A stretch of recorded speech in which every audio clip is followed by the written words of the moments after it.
The 2026 World Surf League Championship Tour rewrote history in front of the masses at Snapper Rocks. It's just a great challenge. I can show up against these young women. Stephanie Gilmore silenced the critics and once again immortalized her legacy as the Queen of Snapper reclaimed her Gold Coast crown. In the men's draw, another Queenslander channeled his effortless power into excellence and returned to the winner's circle on home turf. Oh, I feel so good. In all the Aussie glory, two Brazilians lead the rankings. See number one. Now, the championship tour traverses the Tasman Sea to the dramatic and diverse landscapes of Ragland, New Zealand. 50 years ago, the World Tour's humble roots grounded on the North Island. 50 years later, the world's best return to compete at the Cero New Zealand Pro presented by Bonsoy. Imagine what's next.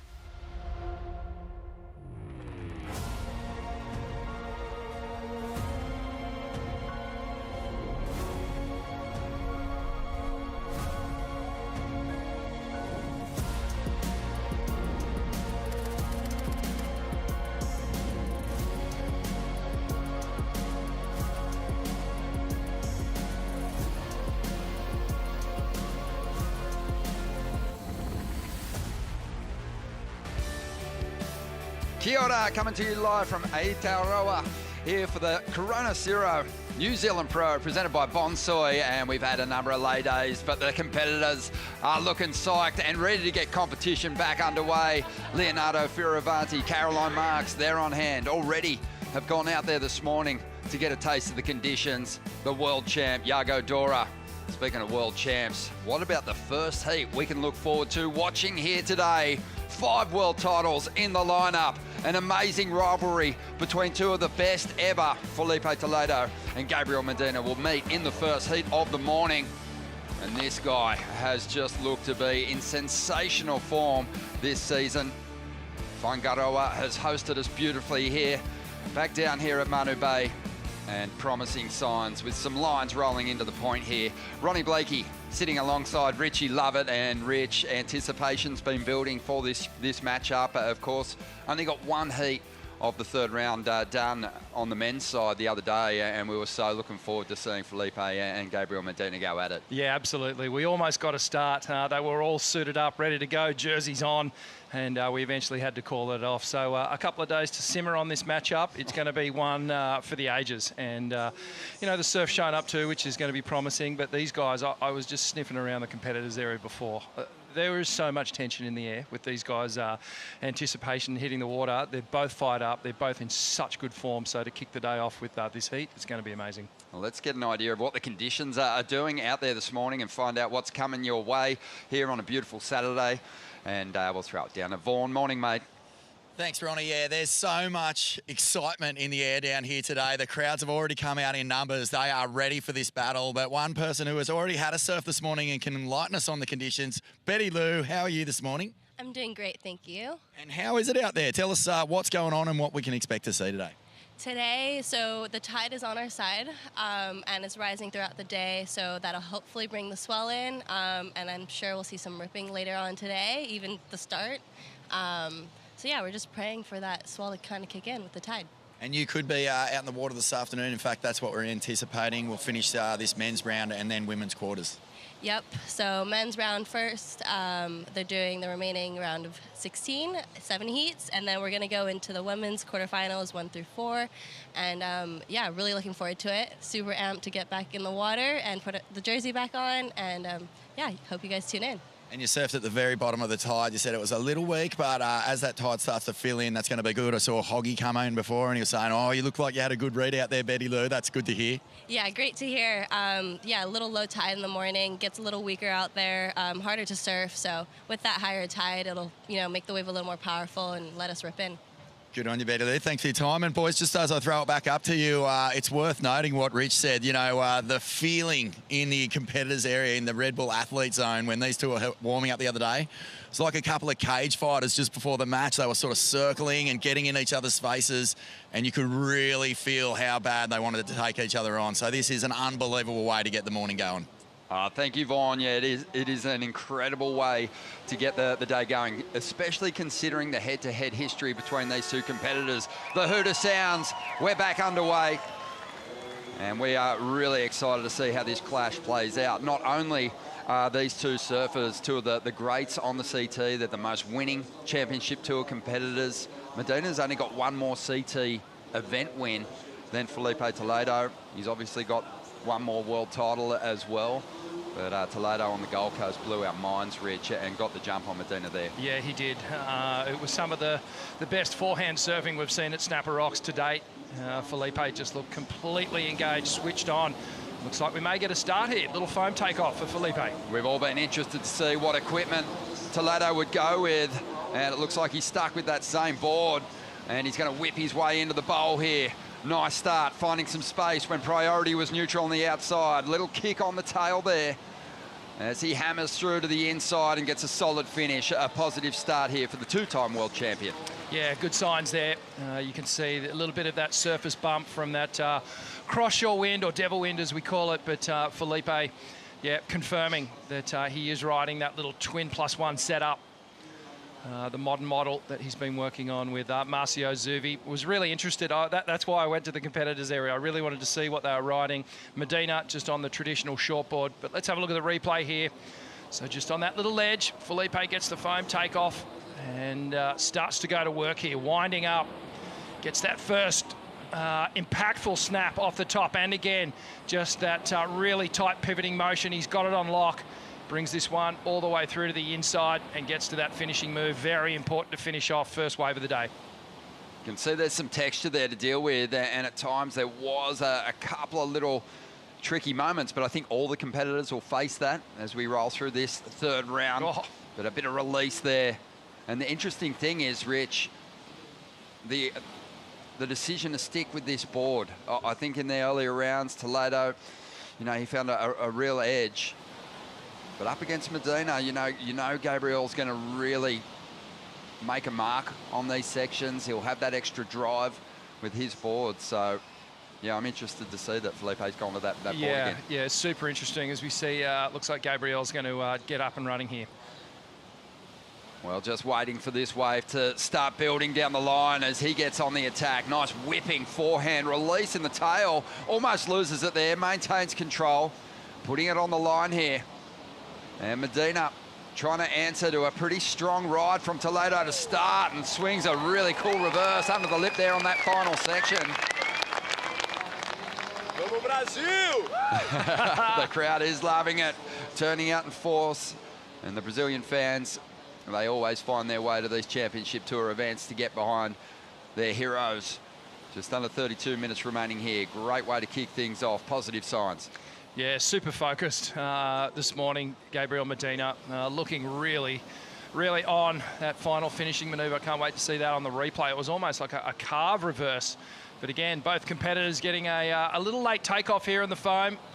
And Gabriel just taking his time before the wave starts to run. Connects with that first section. Nice forehand snap. And again, almost loses it, but regains control. Steady pace to this one so far.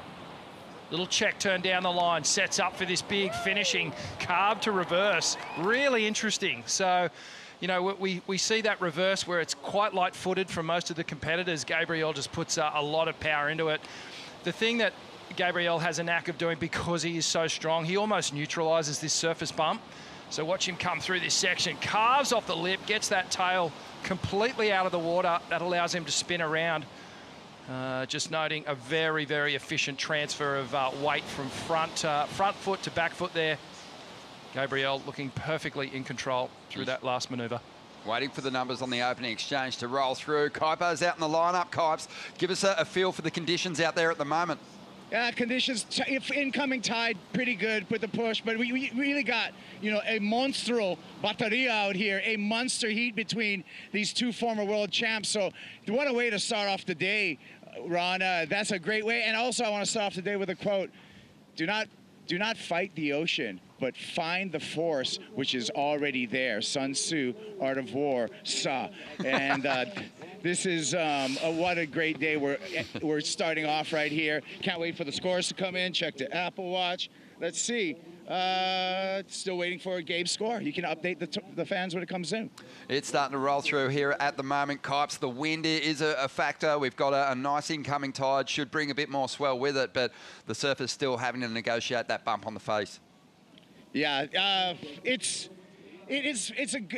really promising signs, I feel, for both today and tomorrow. So I'm just excited for the whole show, and especially this matchup right here, because this is a rematch, and we'll see if Gabe Medina can get one back on Felipe Toledo.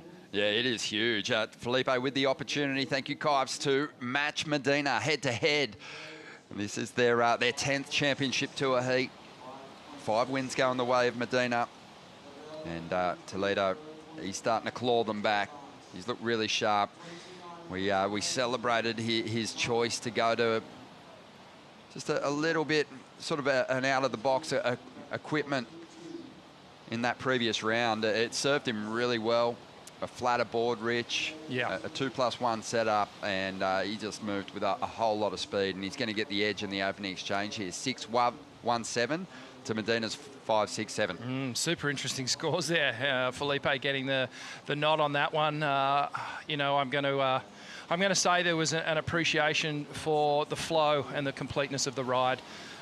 Transitions between the turns very smooth, whereas Gabriel in that middle turn just had that slight little hiccup, that little off-balance recovery from that middle turn.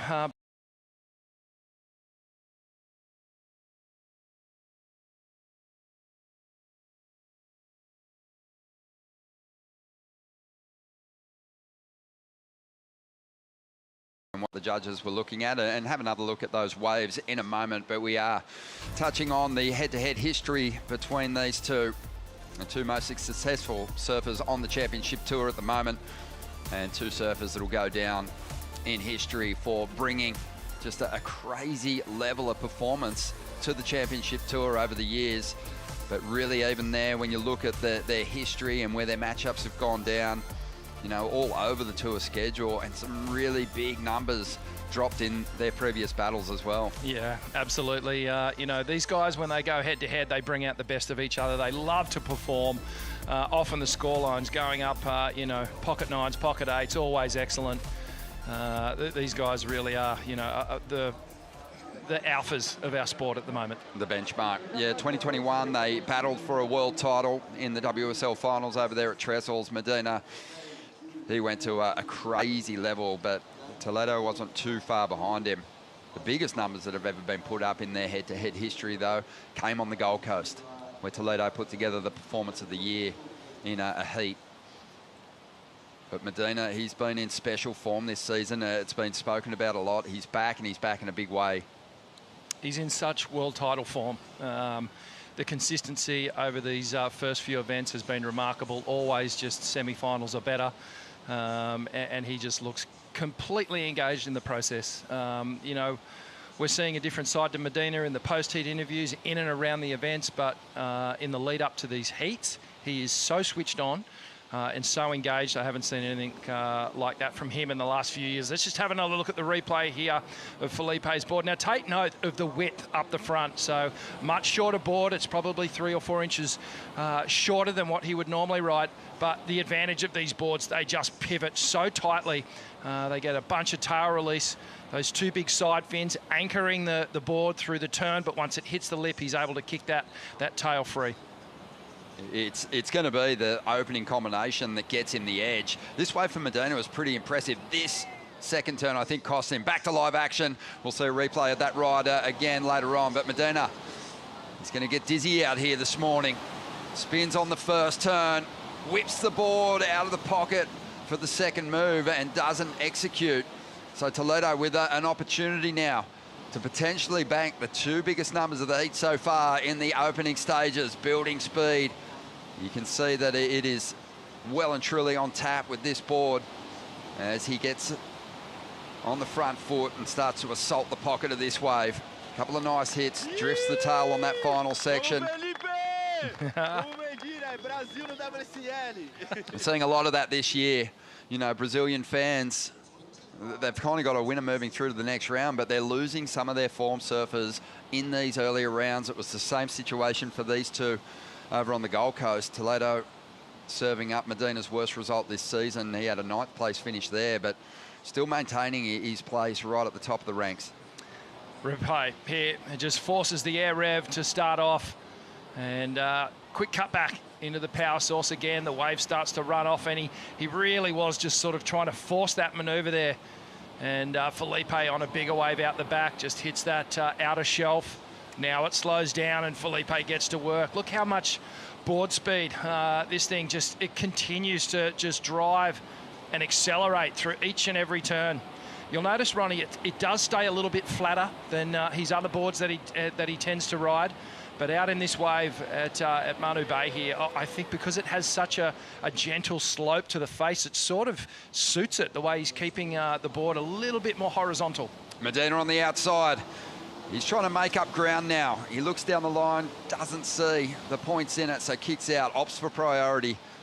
Talking to a lot of the key players around the Red Bull athlete zone in the lead up to their heat, which we mentioned before. We've been able to sort of focus on for a number of days now, some lay days since we last saw surfers competing in this 3rd round. And a lot of the chatter was if there's a bit more swell and Felipe sticks with that same board, that they felt Medina was going to have a power edge and a bit more drive in his surfing and was going to get the advantage. And the general observation was they thought that Medina was going to blow Felipe out of the water. I was interested to see that he went with this board again, but I think with the conditions as they are right now, it's not holding him back at all. No. In fact, it might still be helping him. Yeah, for sure. And this one's actually a different one to the one he rode the other day. He's got a couple here. I actually did give him a set of fins the other day because he was like, I've only got the one set of MR twins here, so I gave him another set of fins, the Performer twin, which he was testing out over the lay days. But a courageous move against Medina, who's just on his 5'11" standard shorty. And I was thinking maybe he's going to switch back to that little quad that he's been riding, the one that we've seen him, take to world title victory at lowers. But no, he's really just leaning into, just that feeling that this board's giving him, just all that speed and acceleration and that ability to turn quick. It's a perfect formula for this wave. Medina super deep here. And really, Toledo was in a much better position, so he kind of had to go. Does well to find the open face. And now setting up something big here for us on the inside. Swings that tail around. Great control as always, but this one's starting to fade already. And Medina at this stage up against it. But this is one of those situations where Toledo at this stage, he's just jabbing at the moment. And it's a scary thing to do to Medina. Kind of jab away, and at some point he starts throwing the big turns.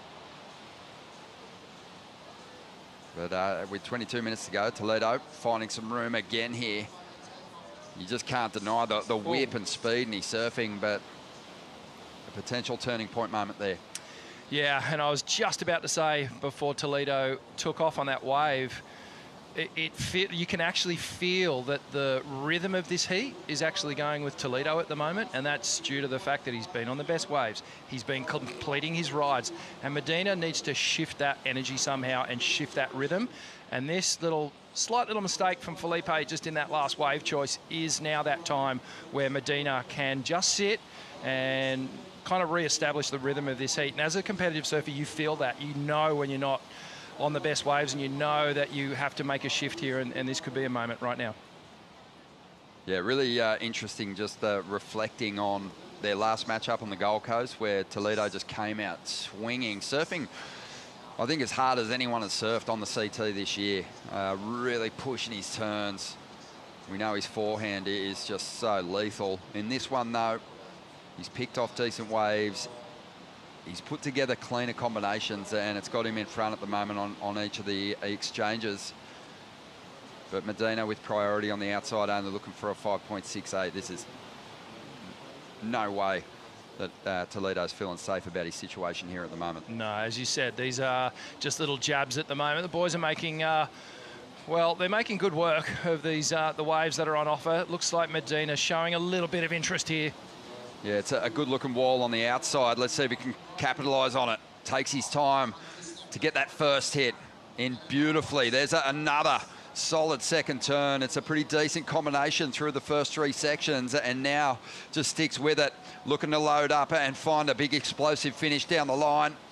Just picking his time carefully to release that reverse, and finds the section and gets the execution there. Pretty amazing, huh? Just how much speed and pop he can generate without really trucking down the line with too much speed. A little less forced with the reverse on that section. Yes, he had to manufacture some speed and pop out of the lip on the final section, but you could tell he changed his line a couple of times to make sure he got the move right and got the completion. Yeah, you can see on this wave he's settling into a better rhythm, just executing the turns exactly where they need to be placed on the wave. Slows up here, he hits the brakes for a second, and now he starts driving for speed again. The little snap, that's another manoeuvre where he gains speed and then he gets that little pop reverse. Settled into this rider a little better, didn't he? Yeah, he sure did. And just on the forehand here, you can see the front foot almost about 6 to 12 inches off the tail. Here we go, Felipe again. So another slip here. And this is where that wider nose in these sort of conditions can, if you don't have enough weight on the tail with these boards, that front edge can catch a little bit. I mean, there'd be an inch and a half, almost 2 inches difference between that 12-inch down nose width between Medina's board and Felipe's board at the moment. 5.68 the requirement. Does Medina turn the heat here? Possibly. I think there was enough in it. Let's have a quick look at the replay here. Felipe, let's see what happened. Beautiful form as he comes off the bottom. Just almost overcooks it, catches that outside edge. And again, I referenced these boards sitting a little flatter, which is the beauty of them, because they get speed up really quickly. They zip along the face, but you do need to just really concentrate on that back foot weight and really tilting the board on the rail as much as you can. It's been an interesting start to the year for Felipe. He's been surfing really well, but a 9th place finish at Bells, where he's had a win before at Margs, where he's also had great success. He had a 17th there. Got his year back on track on the Gold Coast, but we've been talking about how physically sharp he's looked, the fact that he's felt to be mentally in a fantastic place this year. He's been really composed. And although he lost out in the semis to Conor O'Leary, he took the loss really well. So I think he understands that it's a long haul to get a world title, and if you're surfing well and you feel good about your chances, you know, there's no need to get too alarmed if your season hasn't gone the way you thought it would in the opening stages. No, I think he is just, you know, totally engaged in the process at the moment. As you referenced, you know, fitter, stronger than he's ever looked. You know, the move back to Brazil from California just recently. Seems like it's been a good one. For sure. Just under 17 minutes remaining here, and Medina does get himself into the lead. It's a 6.43 on the average. And now Toledo is chasing for the first time in this heat. He's after a 5.94. Nothing in it. I guess the worry for Felipe is a couple of falls on his last 2 rides. Yeah, he needs to clean that up a bit. And as I was talking about before, this energy shift, it's almost like a tennis match when you can see the competitors, they go through a dip and then they come up to a moment where they're sort of energized and got control. And that seems to be what Medina's done here. He's switched the energy of this heat. And, you know, he does have the ability now, if Felipe stumbles again, that he will take full control. Toledo with the priority, and a set wave standing up here on the outside. Wants to get the positioning right. And he is going to have a swing at this one. Out onto the open face, cutting back, bouncing off the foam here to set up his first big major turn. Drawing off the bottom. Nice whipping hit on the backside there. Up into the lip again, cutting back now. Will this wave run again on the inside? Toledo Incredible momentum as he comes hammering down the line. Classy ride right when he needed it. And he pumps the fist for good reason. After a 5.94, it will go there. Timing was excellent. It was just poetry, really. Backhand surfing at its best. Toledo just zipping across the sections, just slapping it in all the right spots. He's going to get this number for sure. On his previous rides, smaller waves, you could see he was trying to force a bigger turn than he needed in the opening stages because he's trying to build on his numbers. Here, he reads it beautifully, Rich. Watch this bottom turn, top turn combination, and just re-engages with that heel side rail to get straight back up to the second turn again. A number of just quick backhand snaps down the line. Love how he gets the two-turn combination in there in just such a short space of time. The wave was already breaking at the end section, and Felipe popped it up onto the roof of the wave as it was breaking down. He almost did a turn, just, you know, on the waterfall of the wave as it came down. He just nailed it. Manu Bay delivering the traditional name for Manu Bay, Waikiri, which is a reference to surging and swirling water. We haven't seen a whole lot of it in the last 5 days, but it is turning up for us, and it couldn't have come at a better time. We've got an unbelievable matchup here between two of the greats, two of the best performers that have ever existed in the sport of professional surfing, meeting here for a place in the quarterfinals. Have a look at the number on the IC score update, a 7.5 for Toledo. And the 31-year-old gets ahead of Medina here. And these two are really warming to the occasion. Medina out the back with priority now after a 7.25. We're going to take a quick break here at the Corona Cero New Zealand Pro, presented by Bonsoy.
The Corona Cero New Zealand Pro, presented by Bonsoy, is brought to you by Corona Cero, made with 100% natural ingredients.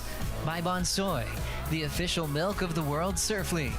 By IC Sunglasses, official eyewear of the Championship Tour. And by Tourism New Zealand, official strategic partner of the Corona Cero New Zealand Pro, presented by Bonsoy. Welcome back to the Corona Cero New Zealand Pro men's round 3 matchups. You can look forward to today. Unbelievable big heat out there in the lineup at the moment. Medina up against Toledo, and Toledo has the edge, but heat number 3 is a beauty as well. Unbelievable. The all-Aussie matchup, Liam O'Brien and Morgan Cibilic, and both these guys really just surfing back into form. Morgan has been on an absolute tear, trying to really climb up the ratings. He's looking good in this event. Great matchups throughout the whole round. Sure is. Yeah, still a lot of form in that bottom side of the draw as well, so we're in for a treat. It is going to be a spectacular finish to stop 4 on the Championship Tour as Liam O'Brien gears up to hit this lineup. Morgan Cibilic, his backhanders look so deadly. Could be a major threat. Looks dangerous in that bottom side of the top end of the draw for sure. and he really needs to turn things around with a big result here. Out there in the lineup at the moment, just over 10.5 minutes to go. Toledo, after a couple of falls, getting pushed back into second, and really just smashed his last ride from start to finish to turn in the number of the heat, 7.5. Medina now after a 7.25. Yeah, it's a great seesawing battle. We've had the lead change about 3 or 4 times to this point, Ronnie, and that's exactly what we wanted with these two. Nice line starting to cruise into the bay here. Looks like Medina's going to have a little look. No, he's too deep. Oh, not sure what happened there, but Medina also gave up priority. So Toledo back in control of the lineup as well here. Working out really well for him. And he is going to keep Medina off this one. I think in this instance, you just have to. He's so scary under priority, and Toledo's going to try and improve on that 6-1-7. Couple of nice hits. Swoops off the top. Been threading some good combinations together on the outside, Toledo, and now brings it through to the inside. Might try and save this one on an air down the line, building some speed. And it comes flying through. Tries to whip a rotation, but the wave really wasn't ramping up. Just such a bold decision to stick with this board. Yeah, it really is. And, you know, the last couple of days, there hasn't been too much surf around. So if Felipe was free surfing, which we know he has been just at the beach breaks, he's been on these boards. And this is the same kind of setup, the same 2 boards that he's been riding in his previous heats. So he has that winning feeling, feels confident on it, but such a brave move to take it out against, especially against Medina, who's just so solid on a shorty. But just effortless speed. You don't have to work as hard. You can see just zipping down the line here. Again, Felipe just in between these little bumps. Got caught a bit there, and this one, you know, won't go into his top 2, but you could see what he was after it. He knew he wanted the air to just really capitalise on this wave, but didn't eventuate, unfortunately. Yeah, it's interesting.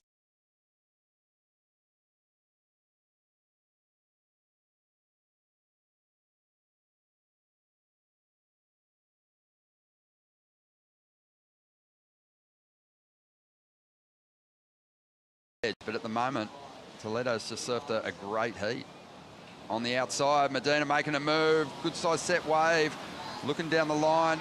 He's a little disinterested in what he sees. To your point, you know, when you're comparing the 2 boards and what Medina's capable of, riding a traditional shorty, it's that rail engagement and that power that he's going to be able to apply versus Felipe's approach, which again, it's more sitting on top of the water. The boards, because of the width, it's not tilting as much from rail to rail.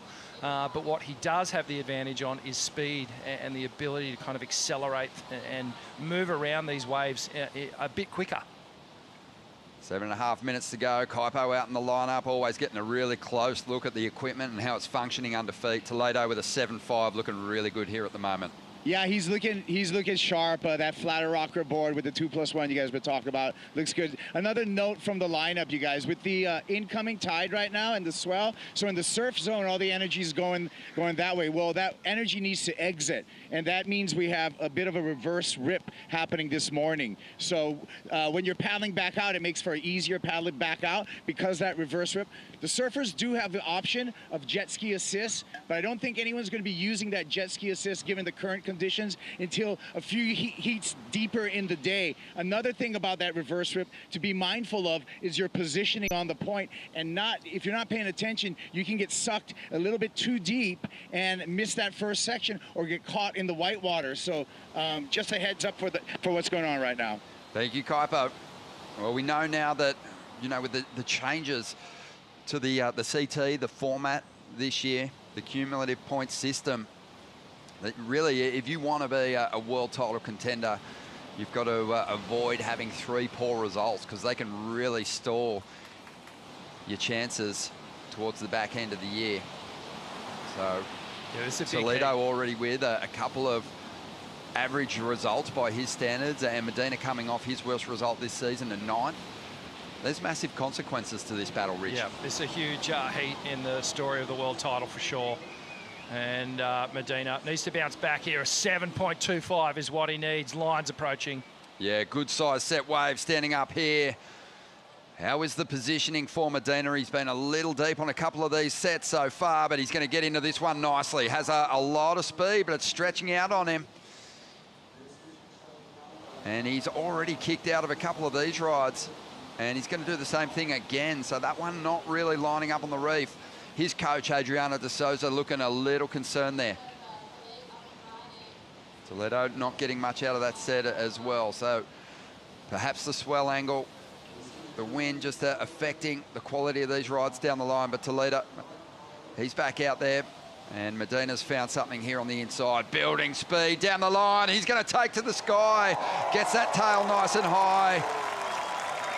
And starts to celebrate, as does his camp.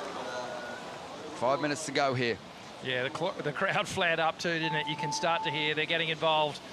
They love seeing these two men put on an incredible showdown here at Manu Bay in Ragland. Well, signs are there on 7.25. Let's have a look. So Felipe just disinterested in this one. And Medina goes, yep, I'll take it. So this was the second wave of the set. Medina, quick snap to start things off. Then another one, snap to slide. So a little bit of innovation and variety there. Streaks down the line, hits the moment, gets the air rev, lands perfectly. Let's have a look. Really compressed and loaded up. And well, it wasn't the full rotation, and the judges will be paying attention to that. Back to live action. Really chose his line into that section beautifully, though, as we see Toledo now trying to get rid of a 6.17 to stay ahead of Medina here. And he has found a gem of a wave already. Oh. A huge combination, another solid finish, a pump of the fist. Things are heating up here, 4 minutes to go. There's a noticeable speed that Felipe is holding between his turns. And on a couple of those backhand whips, he was actually accelerating through it, and that was pushing even more spray through the back half of the turn. And all those sort of little intricacies add more impact to what he's doing. World title contenders out in the lineup, fighting for a place in the quarterfinals. The winner of this one will take on last year's world title runner-up, Griffin Colapinto, who's with Vaughan. We'll keep this super quick. Thanks so much, Ronnie. Griff, work already done. You're going to be surfing against one of these guys in the quarterfinal. What have you made of the heat so far? Oh, yeah, I mean, it's banging. There's a bunch of sets coming in at the end. They're both getting a bunch of waves and opportunities. So, yeah, it's super fun. And I just came down here because I want to watch their strategies and see kind of how they start the heat and stuff. So, yeah, and I'm a fan of surfing, so it's really entertaining. And, yeah, they're both looking solid for sure. I've got to get your take on it, mate. Philippe's board choice. I saw you waxing up on social media the other day, a little board that was quite similar in shape. Yeah, I got a little round-nose fish with me as well, but I don't know. I think it's going to be a bit bigger tomorrow, so I've got a really good Magic, like normal shortboard. So. Cool, mate. Thanks for your time. We're going to throw it back to live action now. Thank you, Vaughan. Medina up. He had a 7.47 on his last ride. He took the lead, but Toledo still with a score on the wave, and Medina has to surf this one like he needs a number, and does. Gets another good finish there. These two greats, they traded mid-range scores in the first 3 quarters of this heat, but have really come on strong in the last 10 minutes, both putting up solid scores, pushing and getting toward that excellent range. Let's have a look at this one from the start, Rich. Snap. Start things off, and Medina comes around this section from behind. Another quick snap, a little projection check floater down the line. A false snap, and then into the inside where Medina starts to get a bit lower here, engaging that power a little bit more as the wave grows. And then another huge snap to slide to finish off, so showing some real risk towards the end of the ride, which the judges will love. Big swooping turn for Felipe to start off this wave. A taller wave in comparison already. Kind of a little S-turn fade up into snap, and see that those snaps there where he's actually pushing all the way through the turning arc. It's sending more spray, and that last turn super critical. It's the combinations that are getting Felipe the scores that he needs here at the moment. Some beautiful surfing there. Really strong as we get to the back door. Wow. 2-minute countdown. The IC score update, it's a positive one for Toledo. 7.93, jumps up into the lead. And Medina still with another score on the way as well. Yep, so he's still got that last ride to drop in, a 7.96, which would be the highest number of the entire heat. Was it the best wave?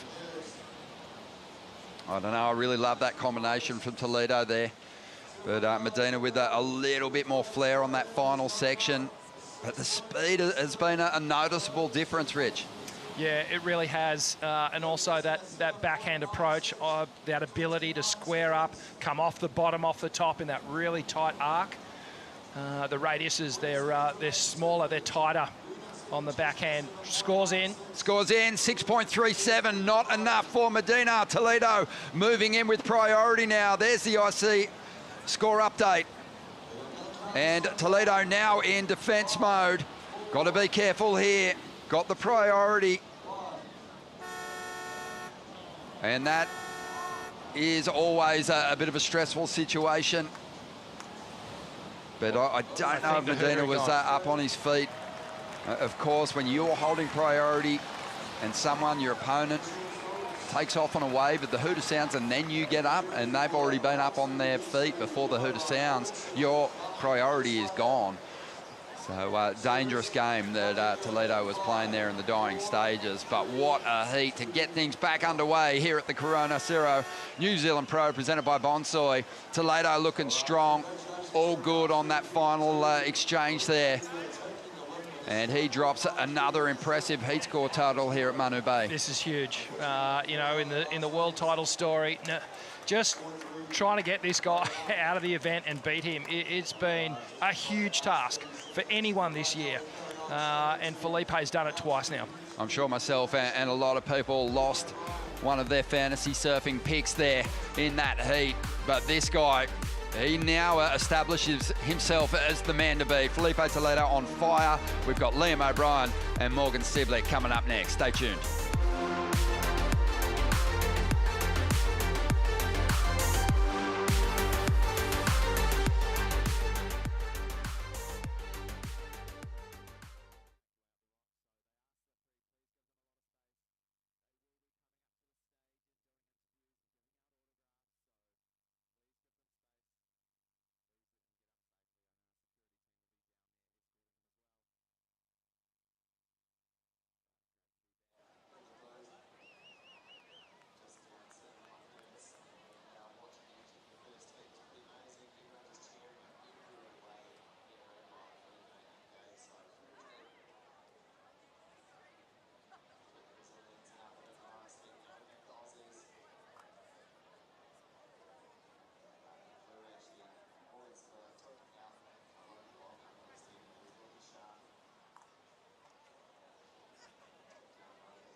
Morena, welcome back to the Corona Cero New Zealand Pro, presented by Bonsoy. Beautiful morning here. Just seen a big heat unfold and promising signs on the Surfline forecast. Yeah, absolutely.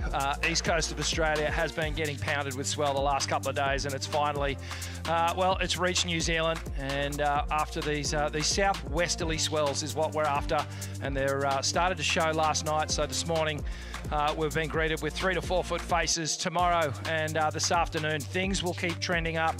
You look at the nearshore and offshore energy in kilojoules, and it really starts to ramp up this afternoon and into tomorrow. So promising signs. We're going to have to deal with a little bit of cross-shore wind over the next few days, but we'll get around it. And Sunday, Monday, obviously the most swell that we're going to have in the water.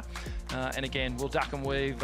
You know, these cross-shore winds have been difficult, but I think the surfers have been they've been here for long enough now that they're used to the feelings around it, and they've really learned how to sort of dominate and neutralise that wind. But, you know, good signs for the next few days, Ronnie. We're on. Most definitely. Find the waves you want to surf. See live cams down the road and around the world with Surfline Premium. Scan the QR code for 2 weeks of free premium access. No card required. Jump on that and jump into this heat. Liam O'Brien up against Morgan Cibilic. The two Aussies fighting it out for a place in the quarterfinals here. That quarterfinal bracket taking shape. That Medina Toledo heat, incredible. And already quarterfinal number one. Another one we'll start to talk about and look forward to. Griffin Colapinto will take on Felipe Toledo there. And let's get quarterfinal number 2 set. Liam O'Brien will take on Morgan Cibilic here. Just one previous heat between these two. That was back in 2021 over on Rottnest Island, a semi-final battle that Morgan Cibilic got the jump on Liam there. There's a left too, and two guys who are kind of regarded for their forehands. And let's see what unfolded during the break. Morgan Cibilic got started. Yeah, he sure did. So this one dropped in at a mid-range score, just in the 4s. So just weaving this one down the line. You can see just Morgs having to work pretty hard to get anything out of it. Gets a nice little spin on the backhand, little reverse to finish things off. Nice and tidy start, though. Yeah, unbelievable. Great to see Morgan Cibilic back on the CT. Had a 5th place finish on the championship tour. Made the WSL finals at Trestles back in 2021, but was cut in 2022, and he's just had a heartbreaking run as a Challenger Series campaigner up until this year. He finished between 10 and 20 on the Challenger Series ratings for 3 years in a row. So he was knocking on the door, really only a heat win or two away from getting back to the championship tour this year. Finished so strong. Final, got a runner-up finish at the Pipe Challenger. Looked good in Newcastle, finished the year 3rd on the Challenger Series. The interesting thing about Morgan is every time he got wildcard opportunities, he freaked people out on the CT. Yeah. 2025, he had a 5th place finish and a 3rd place finish through the Australian leg, and yeah, he's just a deadly campaigner. He'll, I think, hold his position on this CT now for as long as he wants. 29 minutes remaining here, and we have another quarter finalist that we have added to the billing, Vaughan, and what a performance, what a heat from Toledo. An amazing heat for Felipe Toledo, mate. You had 5 days off pretty much to have a think about that. I got to ask you, do you ever get nervous when you know you've got such a big one coming up? Not really. I've been doing this for too long now. You know, I mean, I do get nervous, but it's a good one. You know, like I learned over the years that every feeling that we have, if it's controlled, if it's in a level that, you know, it's okay, then it's good for us. You know, it's good to have a little bit of fear, a little bit of anxiety, but everything controlled, you know, and yeah, it was good. The last few days off, kind of cruising, surfing up and down here, and you know, exploring this beautiful country, learning way more about the culture as well, and yeah, I mean, vibe here is amazing. So yeah, I'm just really enjoying my time here. Everyone loves having you here, mate. Let's get into the heat, because it was a sleepy start, but then you two really brought the fireworks towards the end, toe-to-toe slugfest. The difference really did prove to be the board choice. I mean, that board was so sparky. It was linking beautifully. When you wanted to lean into it, it would let you. And despite a couple little falls mid-heat, you harnessed the power of the best waves that came in. Yeah, for sure. You know, even though the board's really good, I feel like when it's really small, it really doesn't matter what board you're riding out there. It's tricky. So like on the smaller ones, if you look at it and, you know, go back and watch the replay, if I'm not mistaken, all my waves that I had a fall when the smaller waves, you know, and when the bigger waves came, the board held it pretty good, and the drive was really amazing. And, you know, even on the turns, I don't know if we could see it from here, but like I felt that, you know, the fins clicking out the back every little turn. So I was like, oh, this is good. You know, I was feeling pretty good out there. So yeah, really happy that the board's still going, the wave showed up, and we're underway. In the early stages of this year, it's felt like Medina was just going to run away with everything. This is 2 comps in a row now where you have really put a halt to his momentum. And this one in particular means a lot, because the door swings open and the world title race starts to become a much more open conversation again. What has this done for your plans in terms of the rest of this year? No, nothing new.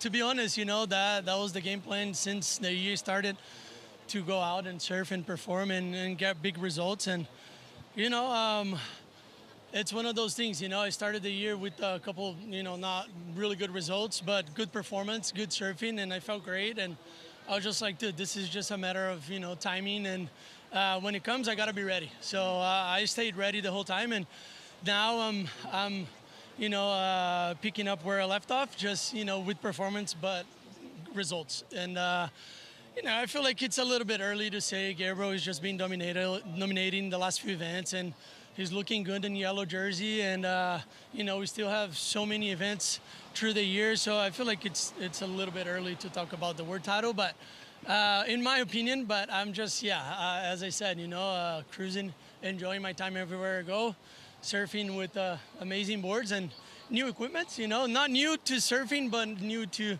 maybe my performance, my quiver, and maybe new for the WSL as well. So, yeah, I'm pretty stoked, and just got to keep it going and see you in the quarters now. For sure, mate. Well, you're going to be up against Griffin. You guys have met many times, 7 times, in fact, and he's got the nod on you, 4-3.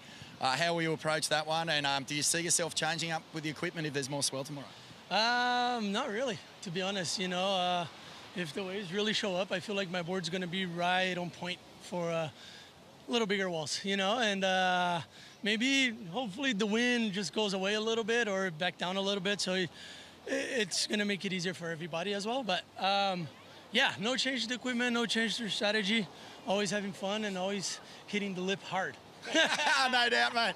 And I'll tell you what, just before I let you go, like, this is incredible. It's a weekend down here at the Corona Cero New Zealand Pro, presented by Bonsoy. The people came out in numbers to watch that heat, mate. Thank you for putting on a good show, as you always do, and best of luck in the rest of the contest. Yeah, no, thanks to everybody that's out here. You know, that wouldn't be possible without the crowd, without the people here showing love and appreciation to us and really supporting us. You know, me and Gabriel, we kind of knew on the Gold Coast that we had that Brazilian support, but I never thought I would have, you know, this amazing support over here. And yeah, it's pretty special. And you know, hits like that, it's always good for the public. They're the ones that wins, you know. And we get fun waves, we surf, and we do what we love, and they enjoy the show. So yeah, pretty stoked to have everyone down here. And let's go. Well done, mate. Thanks, appreciate it. What a great interview. And Toledo just with amazing energy. The board choice was a master stroke in the end. It looks incredible under his feet. He's 100% right. We touched on it during the heat. His falls were the product of taking off on smaller waves and pushing turns to try and surf that wave up. It actually worked in his favour, falling at that point and being back out there with priority on some of those exchanges. Just a brilliant performance. Dismissing the importance or the narrative of the world title race is a part of deflecting pressure, world title pressure. He's just got his world title campaign well and truly back on track. As he mentioned, a couple of slip-ups in those first 2 events of the year, not the results that he wanted, but he has been composed. And now into the quarterfinals, you know, another keeper result towards a title campaign already, really. Yeah. And most importantly for him and the other title contenders, kind of halting a bit of that magic momentum that Medina carried through the first couple of events of the year. Yeah, absolutely. And if you look at Felipe's performance, it wasn't through a lack of good surfing. You know, he's been on for most of the year, and the results are really starting to come to fruition. He just looks so comfortable and confident in his choices in the water with his equipment, and that's danger signs for everyone else. Sure is. Out into the lineup now. I'm in the ocean, just taking a moment after that first heat of the morning. Morgan Cibilic, though, has the lead at this stage, but there's nothing in it. Just a 4.17. Liam O'Brien, just a magic run on the Gold Coast. His surfing, I think it's the best we've seen him in a Championship Tour event up there, and yeah, has kind of made his move after just sort of tripping his way onto the CT via the Challenger Series. He actually was sitting on the beach up there at Surfest in Newcastle, waiting to see if the results went his way to hold that position in 10th place and earn the last spot onto the CT. And I think, you know, as a result, he went into the first couple of events of the year just sort of a little flustered, but surfing at home on the Gold Coast gave him an opportunity to turn things around. It's an important heat for both these guys because it feels like they're at a point where they're changing their momentum and their confidence is starting to build. So, you know, at this point, you want to throw a bit of gasoline on that fire and really get those flames burning high in terms of confidence. You know, a loss here is like, oh, you kind of get beaten back down again. So both of these guys feel like they're in a really similar place in terms of their trajectory upwards. But yeah, this is which makes this one even more exciting. Priorities with Liam O'Brien here at the moment. He's lining this one up. And let's see what he can do with it. Playing catch up, but doesn't need a whole lot to get himself in front here. Be happy just to put up a good number. Can get himself in front with a 6-5. There's a nice hit off the top. The point break flow translates pretty nicely to the backhand as well, apparently. As Liam strings together a nice series of turns here on the outside. Will this wave go again here for him on the final few sections? Starting to flatten up a bit, and he's going to kick out of this one. Plenty of energy in the approach. Lots of expression through the turns. Not really in a big major hits, though. No, and I think that was just simply a result of what the wave was offering. But I like the signs. I like how engaged he was. And as I said, putting a lot of energy and thrust into the turns. Let's jump into the lineup with Kaipo. Yeah, thanks, Ron. I was just pointing out that these two surfers on the back end, they're back on the championship tour. And the system works, right? Because both of them coming off of the Challenger Series to get back on the big show here. Looks like we got Morgan Cibilic currently in the lead right now. These waves have been a little bit sleepy. You can see Cibilic getting caught up just a little bit. The wave going wider. It may line up on the inside here, Ron. He's got such a lethal backhand, Kipes, and he's going to take it to town on this one. Nice series of turns, drives up into the pocket again. This wave really providing for Morgan,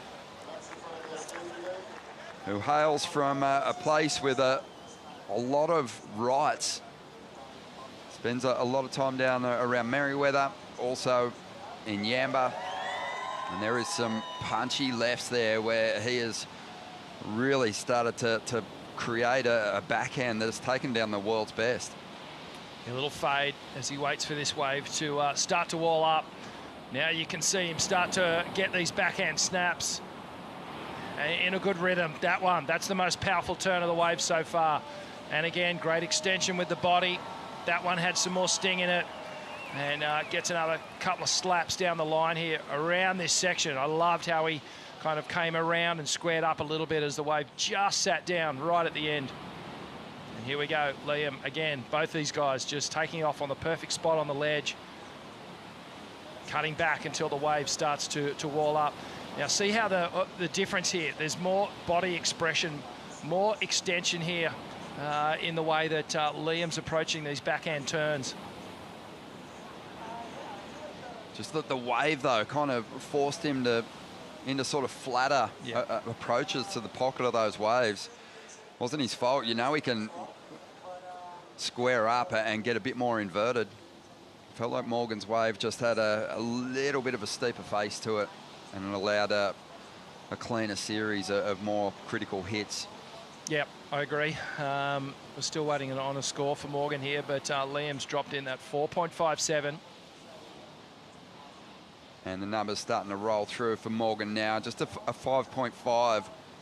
So even though each heat has its own scale, really, you can tell that there was a benchmark set by Toledo, by Medina, and these two surfers are yet to get there.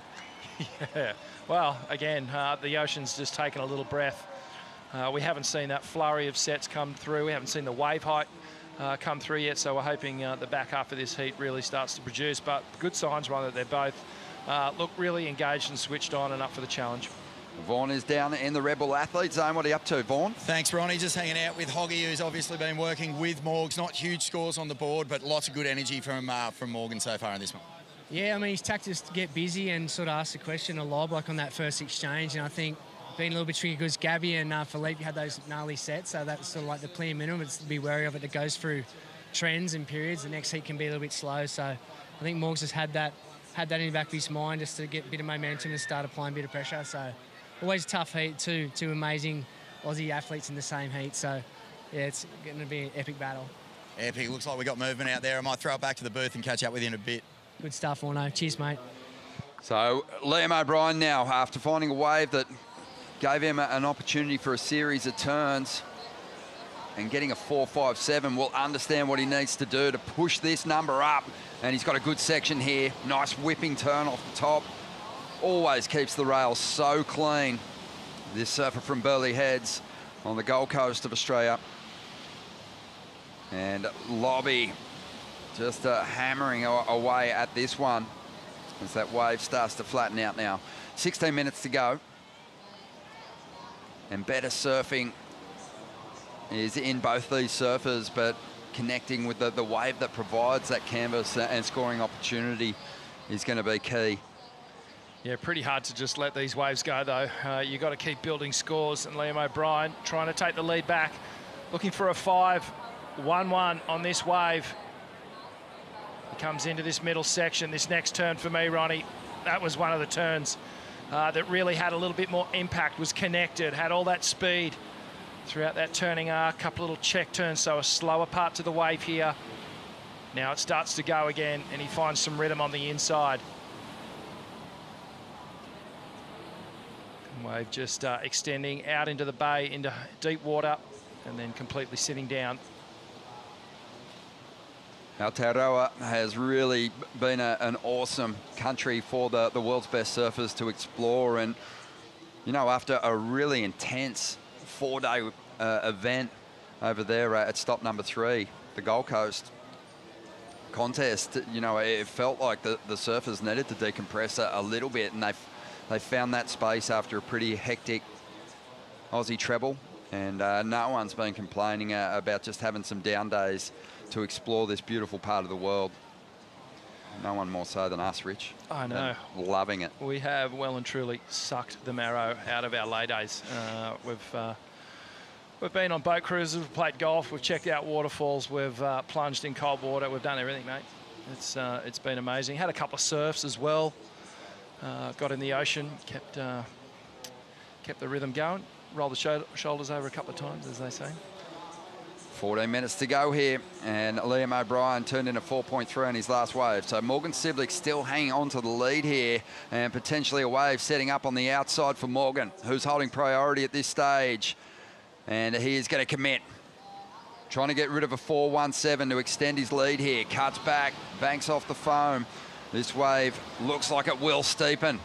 Nice carving turn there to get started. A better hit. Really holding his momentum beautifully as he rolls through that outer section and now finds his way to the inside where he kicks the tail. And this wave is going to give him a big end section to clout. And he arrives at the perfect time. You can see there's challenges in just getting that timing right with those hits on the lip. And Morgan just picked that wave apart. Much better.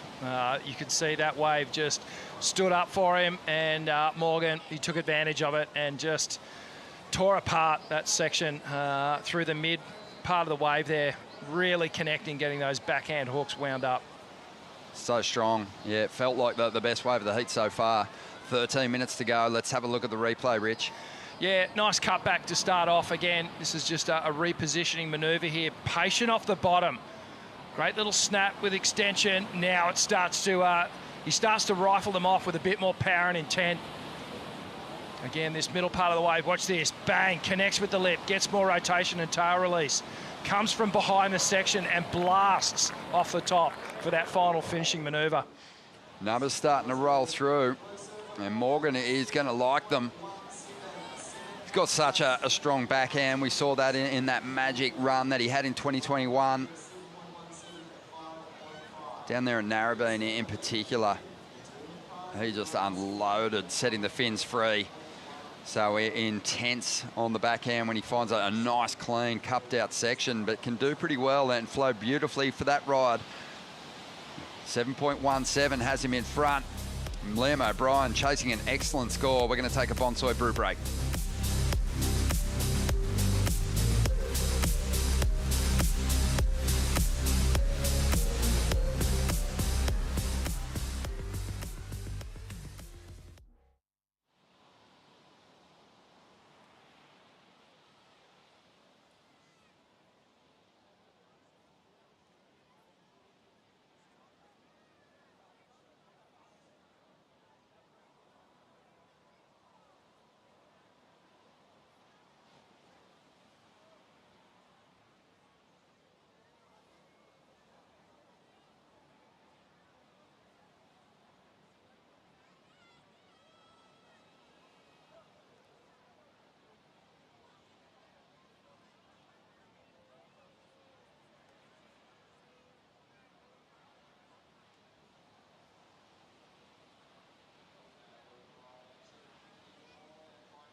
This has been my view for the last 30 odd years now.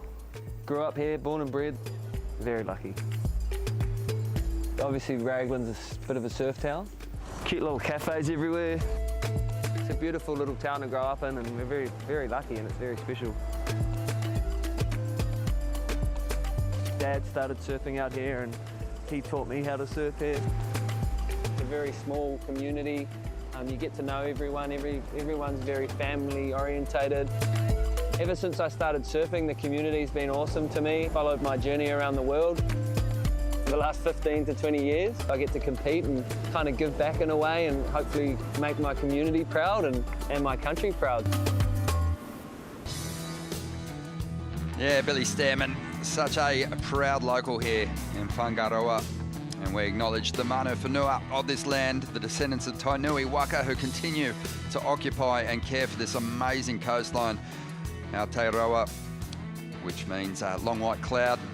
When the first Maori navigators discovered NZ, they saw a long white cloud on the horizon, knew there was land there, and then eventually started to tap into the magic of locations like this, Manu Bay, which has given us some great scores already, and Liam O'Brien needs a big one here because Morgan Cibilic catching fire in his last two rides.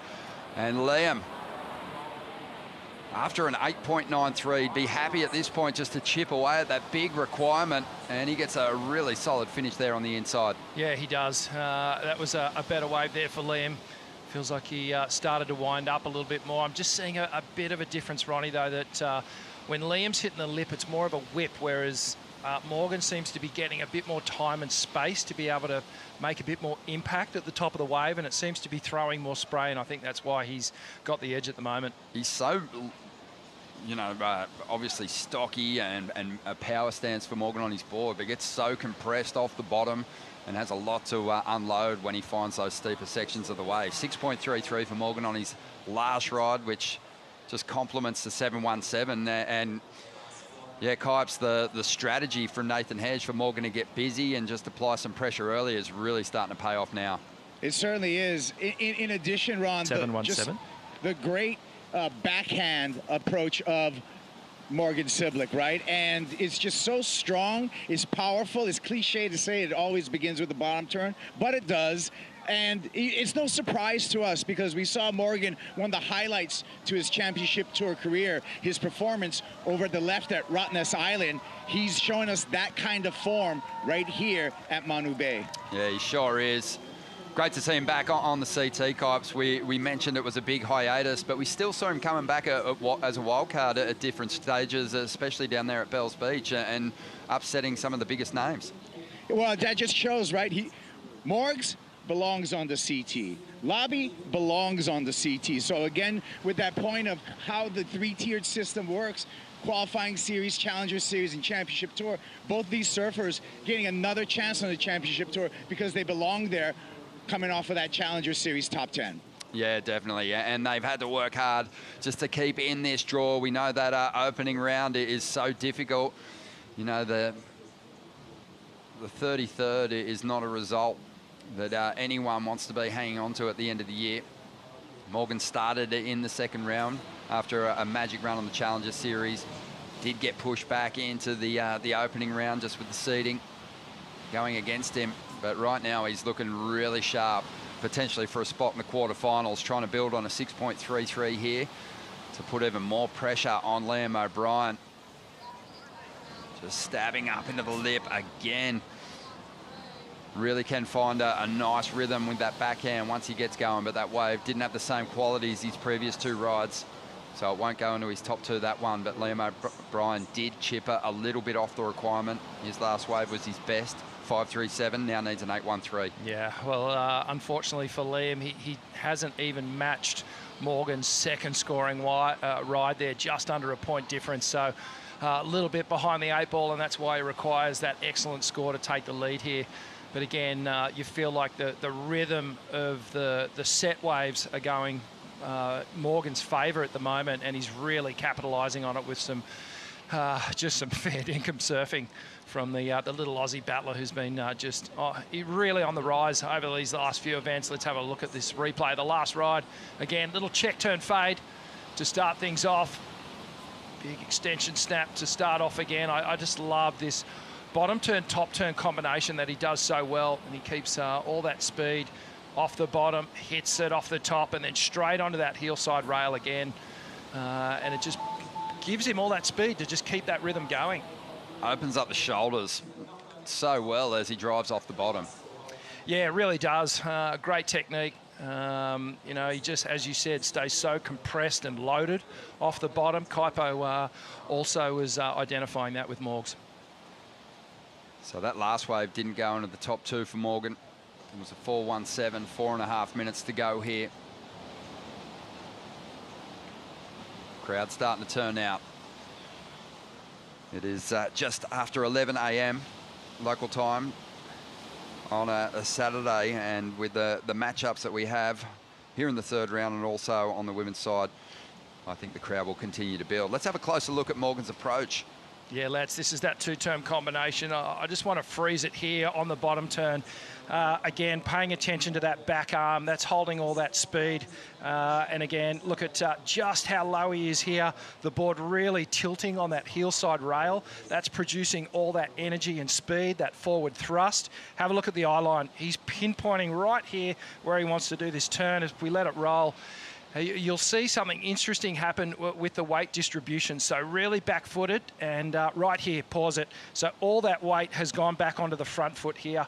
The eye line is back this way, and this is what happened on the backhand. His eyesight will shift as he comes through this turn. He'll do this bottom turn, and the eyesight will head back down the line. But another thing to identify here is just how high they've gone on the lip. Any higher, and he's in danger of kicking the fins out too much and losing too much speed. So let's just admire what happens here as he comes down off the turn, straight back onto the heel side rail again, and eyes focused down the line. So a real distribution of weight. There's a shift from that back foot pressure as you're doing the bottom turn. You shift it onto the front foot. That's how you get all that tail release and flare, and then back onto the front foot once you engage that heel side rail again on the bottom turn. Love it, Rich. Yeah, and the surfers are really having to pay attention to the detail in that lip. There's so much texture there. Easy to come unglued if you hit a bump or put too much into it at the wrong time. So Morgan, he picked that wave apart beautifully, holds the highest number of the heat, which means Liam O'Brien has work to do. He's up at the moment, 2.5 minutes to go, needs to make this wave count after an 8.13. And may not have a whole lot of time to get back out there, so needs this thing to stand up for some more vertical hits. Swings a reverse, but incomplete on the final section. And on the outside, this might be the nail in the coffin for Liam O'Brien. If Morgan can better that 6.33, he's going to poke the nose and go down on that one. All right, the paddle battle is on here. The backdoor 2-minute countdown has begun. Morgs needs to put his head down here. He can get that priority back. Liam O'Brien is going to start motoring here because might be his only chance to try and wrestle another opportunity away from Morgan. Yeah, he's going to have to somehow find an outboard motor and try and get priority here because we're down to a minute and a half. He's putting everything in. But Morgan, so fit, I don't think he's going to relinquish priority here. He'll regain. And I think just close this one out. He's been in full control of this heat pretty much from the outset. A minute 20 seconds to go. You can see how hard Liam O'Brien is fighting to try and get that priority. Morgan, he's got his head down. Both these guys spend their off-season, their time between events, surfing point breaks, fighting sweet. So both strong paddlers, and Morgan just being very careful not to let Liam O'Brien gain any ground here. He's catching him. He's definitely putting him in. Liam O'Brien knows the importance of this. Well, Lob's got the reach, but Morgan Cibilic already reaching the takeoff zone and has been given that priority. He's got control, 45 seconds to go here. Yeah, a little slap of the water from Liam O'Brien. He knew that was a real critical moment. He needed to get priority there with just under a minute to go. If a wave does show up, Morgan should potentially just close it out. Couple of big breaths and a puff from Morgan Cibilic. That's good fitness, having to ride a wave like that straight back on the paddle out and putting everything in. Yeah, well, the danger over here is the pies are so good, Rich, that even the world's best, these elite athletes can't help themselves. Oh, the pepper steak pie at Raglan Bakery, If you are what you eat, Rick, Well, you we might. are. We're just a couple of pepper steak pies. We We've are. got 10 seconds remaining here. And Liam O'Brien scratches into this one. Morgan gives him this ride. The requirement is a big one, 8-1-3. And Liam is going to come out swinging. Couple of nice hits there. He's going to have to do something miraculous on the inside here, because on the outer section, as well as he surfed it, just didn't have those big sections that we saw Morgan tap into earlier. Well, it was an interesting one, wasn't it? And for the viewers watching and everyone here, you're probably thinking, why did he give him that wave? But I think Morgan just identifying that the wave itself didn't quite have 8 points in it. And he opted to maybe even go for this second wave that's been treating him well. It's been the right formula all through this heat. That second wave has been the better one that stood up, and it even looked like there was another wave there that Morgan perhaps would have ridden, but I think this one is done and dusted. Yeah, those numbers are rolling through, and Liam O'Brien, despite surfing really well, just can't match it with Morgan Cibilic, who found a more vertical approach to those critical sections.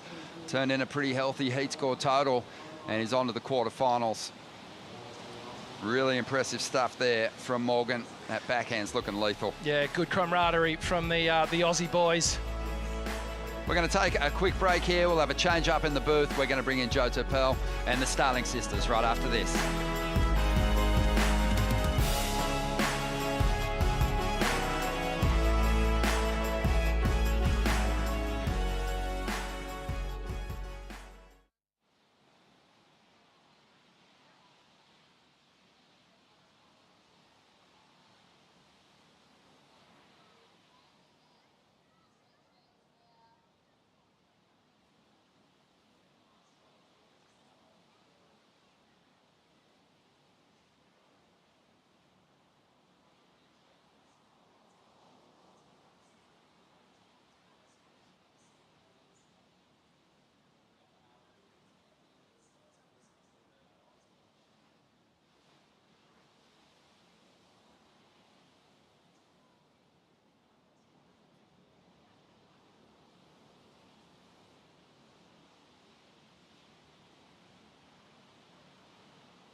What a special place to come hang out to watch pro surfing, and a great stop on the championship tour. It's been a while since we've been here in New Zealand. In fact, the opening event of 1976 was up at Piha. We're happy to be here as we celebrate 50 years of the World Tour.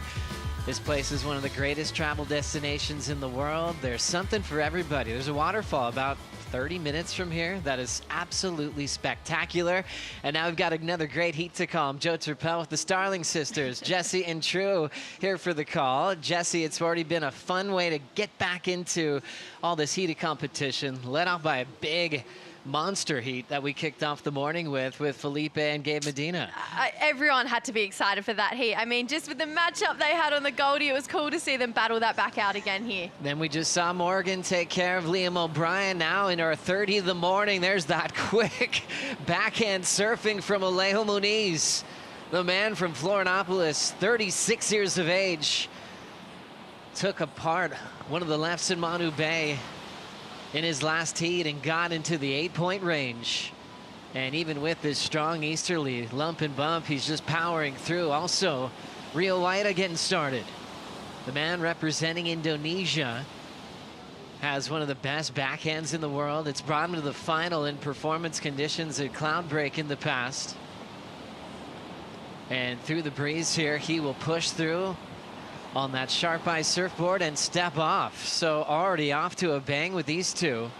Alejo, about 10 years older than Rio Waida, and made the announcement at the start of the season that this would be it. True, and that's fun for us because now we get to really celebrate each and every heat without Alejo just throwing a surprise at us at the end of the season. We get to really celebrate what's been a great career. Yeah, you get to soak in his surfing and in his, competitive experience. And I feel like, when you've announced that it's your last year, the pressure maybe comes off a little bit. You can let your personality shine a little bit more. You can bring out some new things in heats. There's no pressure and there's no stress for Alejo right now. It's just to really be in it and just immerse himself in his last year on tour. Best CT results of his career, a third place. That's semifinals, coming very close to a CT final. You never know. Maybe that'll happen in his swan song this year. But he found that success very early, Jesse. As we remember, his rookie season was incredible. Inside the top 10, multiple semifinals that year. And even back then, there was an event called in New York at the time. Really? It was like a one-off. There was $300,000 for a prize check. Owen Wright ended up winning. But that year, Alejo made the semifinals, taking down huge names of a lot of his heroes. Since he was still a rookie, he said he wasn't afraid to, ask for autographs, get photos with the world champs that came before him. I'm sure he'll be feeling that as well. This would be a kind of full circle moment for Alejo, just to be back here, knowing that this is his final year on tour. I love it as well that he made that announcement at the start to be like, yeah, you know what, this is going to be my last year and I'm going to soak up every moment. I saw he went to Hobbiton, so he's really making the most of New Zealand over here. Rio Waida has to be such a big threat for this competition. Think about the wave he grew up surfing, Uluwatu, one of the most perfect left-handers that we have on this entire planet. So his backhand is lethal. He's going to kick us off kind of, I feel like, just sitting in cruise control, but his cruise control is super impressive, but just technically flawless from Rio. So that was the 4.5 Rio got during the break. Then we saw his 5.0 live, and now the replay of Alejo's 5.5 true. Yeah, a couple of really stabby turns. I mean, Alejo's backhand has been really smooth. He's been looking so good. I mean, that heat against GP in the afternoon, it was that beautiful sunset. There was so much going on. We had that great afternoon glass off that we saw for those first few days of competition. And I think Alejo, he's surfing a little bit freer. Here comes Rio, already on wave number 3. Great start, nice snap in the pocket. Bottom turns, lights up the lip again. It's going to put him behind, though. So Rio lays low, a little bit of downtime, and he's still going to commit to a little backhand wrap, pushing that board through the soft part of the open face. Started off well with 2 turns before falling behind the section. Loves surfing Uluwatu. He was asked a bunch of questions by the local Groms a couple of days ago on what your home break is. He named about 8 different spots on the island of Bali. Uluwatu was one of them. Then he's like, but I do like Karamas, Legion, Canggu. He just kept going through his mind and just showed all the different waves that he can take advantage of when he's home. Let's watch this again, True. Yeah, at the start of that wave, you could see that quick little high line to get all of that speed so that he could really open up in the back end of this wave, and those first 2 turns were critical, and navigating those lumps and bumps, you can see the texture on the wave. It is tricky. It does have the wind as well, so the timing has to be really on point out here on days like today. And Rio, he's obviously quite comfortable on his backhand, and so is Alejo. Non-stop action, second scoring ride in the making for Alejo Muniz. Big power whips through the lip line there, but he'll get stuck in transition, have to step off as the rest of the wall runs down the line here in Manu Bay. Really a big part of the Brazilian Storm story. Burst onto the scene, had huge sponsor backing when he came on, and one of those early stories of a guy that spent a lot of time in Hawaii before he was even a teenager. Born into a surfing family. As we watch a nice carving work from Rio Waida. You can see this one kind of getting full under his feet. Do have the opportunity to have jet ski assist today if you want it. Got 4 operators out there at a time. And even if you don't want to do the rock jump before your heat starts, you can actually go to the boat ramp about 10 minutes early. You get a nice ride and get dropped off out the back. Don't even need to get your hair wet. No, there is great options to getting out at Ragland. The rock off, it can be a little bit tricky, especially on that lower tide as well. There's definitely 3 different parts to rock off, and you have to know where to go with what tide. And on those mid tides and with that incoming swell, it can get just a little bit tactical. We've got to be on the right rock. But Rio, he's not scared of rocks and reef, obviously growing up in Bali like we mentioned. But I just love the flow on his backhand on this wave, just so smooth and timeless. Got a little bit hung up on that 3rd turn there, but just the lines and how effortlessly they were drawn together there for Rio. You can tell he feels confident in that heat. And Rio and confidence, I feel like it's the perfect recipe he needs to do well in competitions. He came close to his first CT win last year. Made the final with Italo Ferreira back at the wave pool event. Let's see if he can go all the way in this one. Scores coming in from that last exchange. Let's catch up with Morgan Cibilic with Vaughn. Morgan, congratulations, mate. A tough heat always against a really good friend and sparring partner, but one I'm sure you're glad to have won. We hear a lot about this wave, you know, like the sort of the slope of the face, but your backhand is so good at finding where the power is and making major moments happen.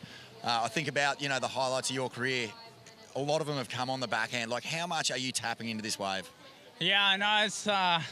I know it feels nice just to rock up to an event, really, and just feeling like quietly confident.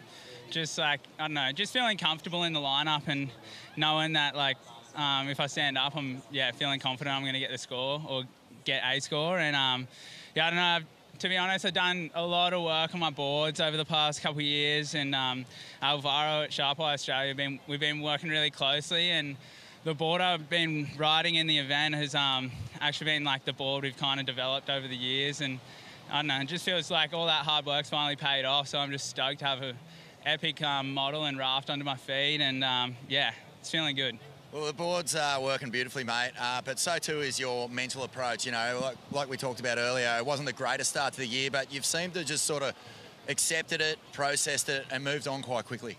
Yeah, I know it's definitely challenging. Like, there's a lot of nerves, especially coming back onto the tour and then going back down in that first round. And it's been a little bit of a challenge. Just I feel like in the first couple of events, I just didn't really get the ball rolling in my heats. I barely caught any waves, and I don't know, I felt a little bit skunked by the ocean. And but I don't know, a bit of nerves with that first round and dropping back into it. Like, you just have that in the back of your mind the whole time. And I don't know, I guess like George mentioned it, just not having that fear of losing, like in Margie's, and just kind of putting your best foot forward and like attacking it, not just holding back. So I feel like I've been trying to tap into that a lot, especially like at Snapper as well, and it's been feeling good. So hopefully it's the start of something. And how much, mate, did George's win actually shift your perception of what was possible on this tour? Not just yourself, but all the other Aussie boys who have just come through from the Challenger. Oh, it was amazing. I mean, like, the run George had to the final was probably one of the hardest runs you could have had names-wise in the heat draw. And I don't know, I feel like that just fills us all with confidence. We're all like pretty young, like battlers from Australia, so like kind of haven't been on the big scene for too long. And I don't know, everybody just wants to create a name for themselves and just show that we belong here. Well, you do, mate. With backside surfing like that especially, and with the swell increasing, I feel like we're yet to see the best of your surfing on this point. Yeah, it'd be nice once it gets a little bit bigger. Like, the wave's pretty mental. Everybody saw in the warm-up sessions, like, what it can actually really do. And, yeah, it'd be good to get some big canvases under the feet and... Square up. Square up. Square up, right? Come on, let's go.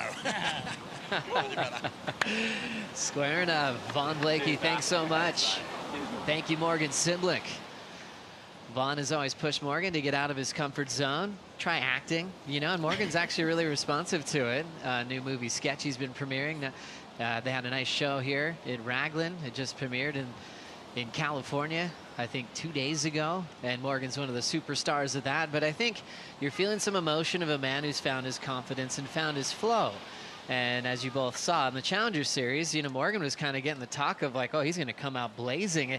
It didn't really happen that way throughout the Aussie treble. It's all happening right now. It's been really interesting to watch Morgs' journey, thinking back to the Netflix show that we had, and it was cool to see Morgs had this incredible run on his first year, went all the way to 5th in the world. And I vividly remember Mick saying the second year is where you really see the true colours of an athlete, and sometimes you can feel on top of the world, and it's even harder to back it up on that second year. And Morgs proved it, and then took him 4 years to get back here. And you're so right, I felt like we really expected to see this amazing run from Morgs in those first few events, because he had such a good wildcard run the year before over at Bells and Burleigh with a 5th and a 3rd.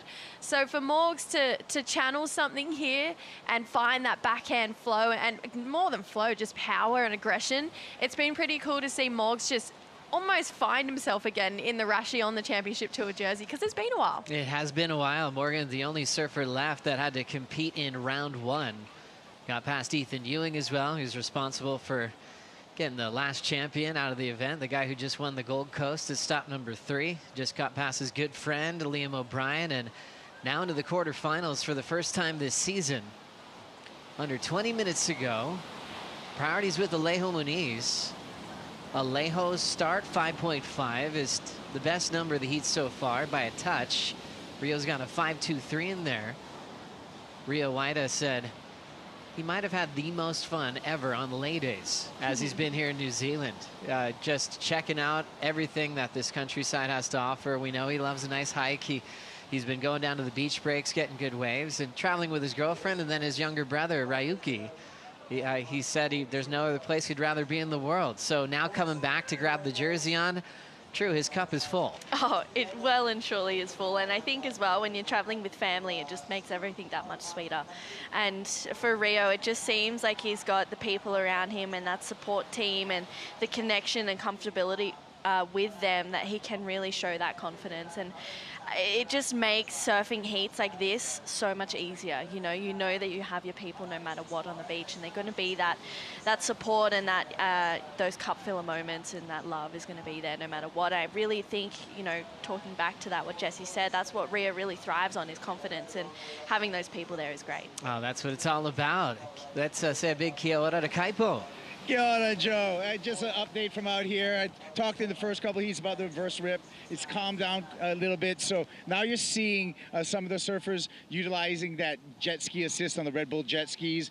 Drop-off zone is still quite a paddle to the peak. So it's going to be a decision, on priority on where your fellow competitor is. But also, just to tag on to the Rio Waida conversation, we're all invested in heats if we play fantasy, right? WSL fantasy. So I'm invested in this heat because I actually put Rio on my team. I thought of his performance at 2024 in small cloud break, coming from a land of left-handers. Rio Waida, small running lefts. Looked at the forecast, put Rio on my team, and it looks like he's ahead right now, but Alejo also looking electric. So I'm a little bit invested. Remember, you can play fantasy, compete against me. Where, Joe? Kaipo's #1 Super Mega League. Join it.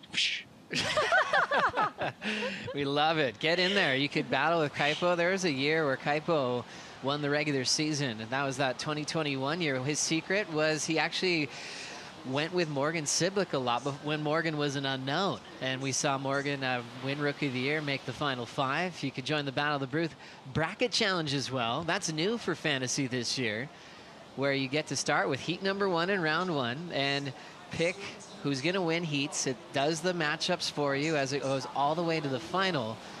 And we could maybe get a little insight on how to pick your fantasy team after you do your bracket. I've kind of thrown that out the window, to be honest. I'm going, okay, I'm getting worked in every format.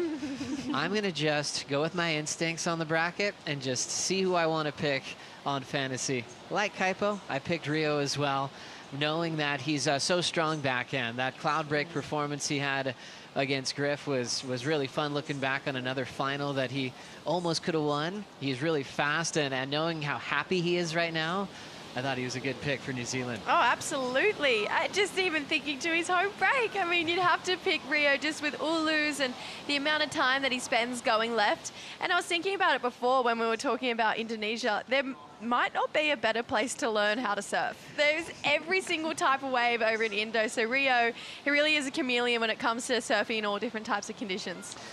Nice early start wave-wise for these two. It's Rio just out in front by a touch over Alejo Muniz. The Brazilian vet is only chasing a 4.73 as the world champ prepares in the Red Bull Athlete Zone. Yago taking on Marco Mignot. After this.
The Corona Cero New Zealand Pro presented by Bonsoy is brought to you by Corona Cero, made with 100% natural ingredients.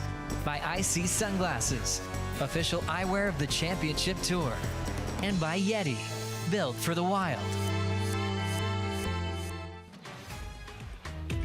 Welcome back to the Corona Cero New Zealand Pro presented by Bonsoy. And when I grow up, I want to be a Bonsoy board caddy. It's the best job in the entire world. And if you don't believe me, just ask these Groms who have had days off school to hang out with the best surfers in the world. Let's find out who these board caddies have been carrying boards for. Tell us who are the surfers that you've had a chance to meet up, mate. I haven't had anyone, but I really badly want to do Canoa Igarashi. Oh, filth! What about you, mate? I've had Morgan Cibilic, and that's all so far. Epic! What about you, bro? Molly Picklum, Carissa Moore, and Liam O'Brien. Oh, that is mad. What about you, bro? I've had Betty Lou and Ethan Ewing, but frothing to get more. Frothing, always frothing with Bonsoy. And finally? I haven't gotten a board caddy yet, but I'm so excited. I really want to do Rio Waida. Excellent. Well, he's in the water right now, so you're going to have to run down the rocks. But, mate, we know Bonsoy are big supporters of pro surfing. They make the best milks, they make the best coconut waters, and they make 6 socks. Look at these bad boys. And my ones need an update, Joey, because these are pretty faded. I haven't taken these off since I got them back in 1997. They're still looking great, Bono. And I think we know a couple people. We'll get you a new set. Great job to all the Bonsoy board caddies. What a great opportunity to meet your heroes, but also it's a big responsibility making sure you've got their backup surfboard ready to go. I talked to one of the Groms, Merrick Doheny. He got to board caddy for Miguel Pupo the other day. It was such a great experience. Merrick's also a young goofy foot, represent the local board riders club as they're all got their eyes on Alejo now, tracking down the line. Big tag there off the lip. Off the bottom and just steps off. Alejo has a very strong backhand attack. And he's showing some frustration there because he knew he left some points on that wave with the fall. That had a good feeling to it, that wave as well. Just with the speed he was carrying, those first 2 moments felt like they had a good amount of points in them as well. And then you could see with that wind, it was wreaking a little bit of havoc coming through cross shore up the face. But just the bowl on this wave, it was a really great shape. Bottom turns fast into this first section. That second one even better. You could see his hand touching the water on the bottom turn. He went really high on that wave, so that wind, it was going to blow him off the back. And I had a little gasp when he fell off because it felt like that was on the way to the score, and it's such a small score that he needs to. Not much, just chasing a 4.73. He knows that fall is going to hurt him big time. 2.63. Now Rio with less time on the clock, still priority and the lead at the moment. But Alejo Muniz, so you know, what a road to come back to the tour. You know, we mentioned that just blazing hot rookie season. Had some terrible knee injuries, spent about 8 years on the qualifying series, then Challenger Series, not giving up his dream. Finally got back in 2025. Burst to a third place finish at Burley Heads. Just made the cut to surf through a complete season. Had more injuries he had to deal with in the off season. And I think, you know, working with his support team, his family, of course, decided to just enjoy this year on tour. And he said he's had so much pressure on himself. All he wants to do is have fun, take it all in, learn about new cultures, go check out the waterfalls. Because he said before he would just be at the comp site. As he's go down the line and just up and out for Alejo. Also working with Adriano de Souza this year as well, true. So he wants to have fun, but then go all out when the horn does go off. Yeah, I feel like, you know, when you're in a position of having a career full of injuries and you really have to lean into that grit and determination, it is sometimes hard to turn off that switch, that competitive mindset, and actually just enjoy where you're at. And I love that Alejo is doing that on his final chapter of the tour as well. I think it really allows you to, I don't know, maybe be a little bit more present in where you're at and what you're doing, especially when you're competing. But then, as you said, Joe, as soon as that hooter goes, it's okay, time to go. It's time to get in the zone. I mean, we saw that in that heat with George. You got a 15.5 heat total, which surprisingly Rio had a 15.2. So it's really similar starts to the event for both of these surfers. And you can see in Alejo's surfing he's looking a little bit freer. And it's just the flow is really coming to him right now. And I think it's, you know, a great way to end your career. Yeah, what a massive heat total. I mean, for Alejo coming into stop for his heat average was just at 8.87. Coming down the line with Rio Waida. Nice tag there. Second turn, brilliant in the pocket. Super smooth in his transition to a wrap. Back to the power source, he'll touch it again. Pushing that tail back into the pocket again. Series of carves, and he'll step off. For Rio, he had a 7.83 in the heat that he beat Connor O'Leary. 7 maneuvers completed on that one. He knows how to go to a carve, then to a snap when he sees it really bowl up. Right there, he's looking to ditch a 5.0, Jesse. It's interesting with this high tide. Obviously, the swell is pushing in, but it does really start to identify that wave selection is key. You need those waves that bowl back towards you. And I just felt like that last wave for Rio, unfortunately, was bending away from him a little bit. So it forced him to go to his rail slightly more. We'll have to take a look at it again to see if it's going to eclipse his 5-point ride. Great surfing done on this wave. Especially love that first turn where he goes straight up and vertical into the lip. That one was really smart to stay slightly under.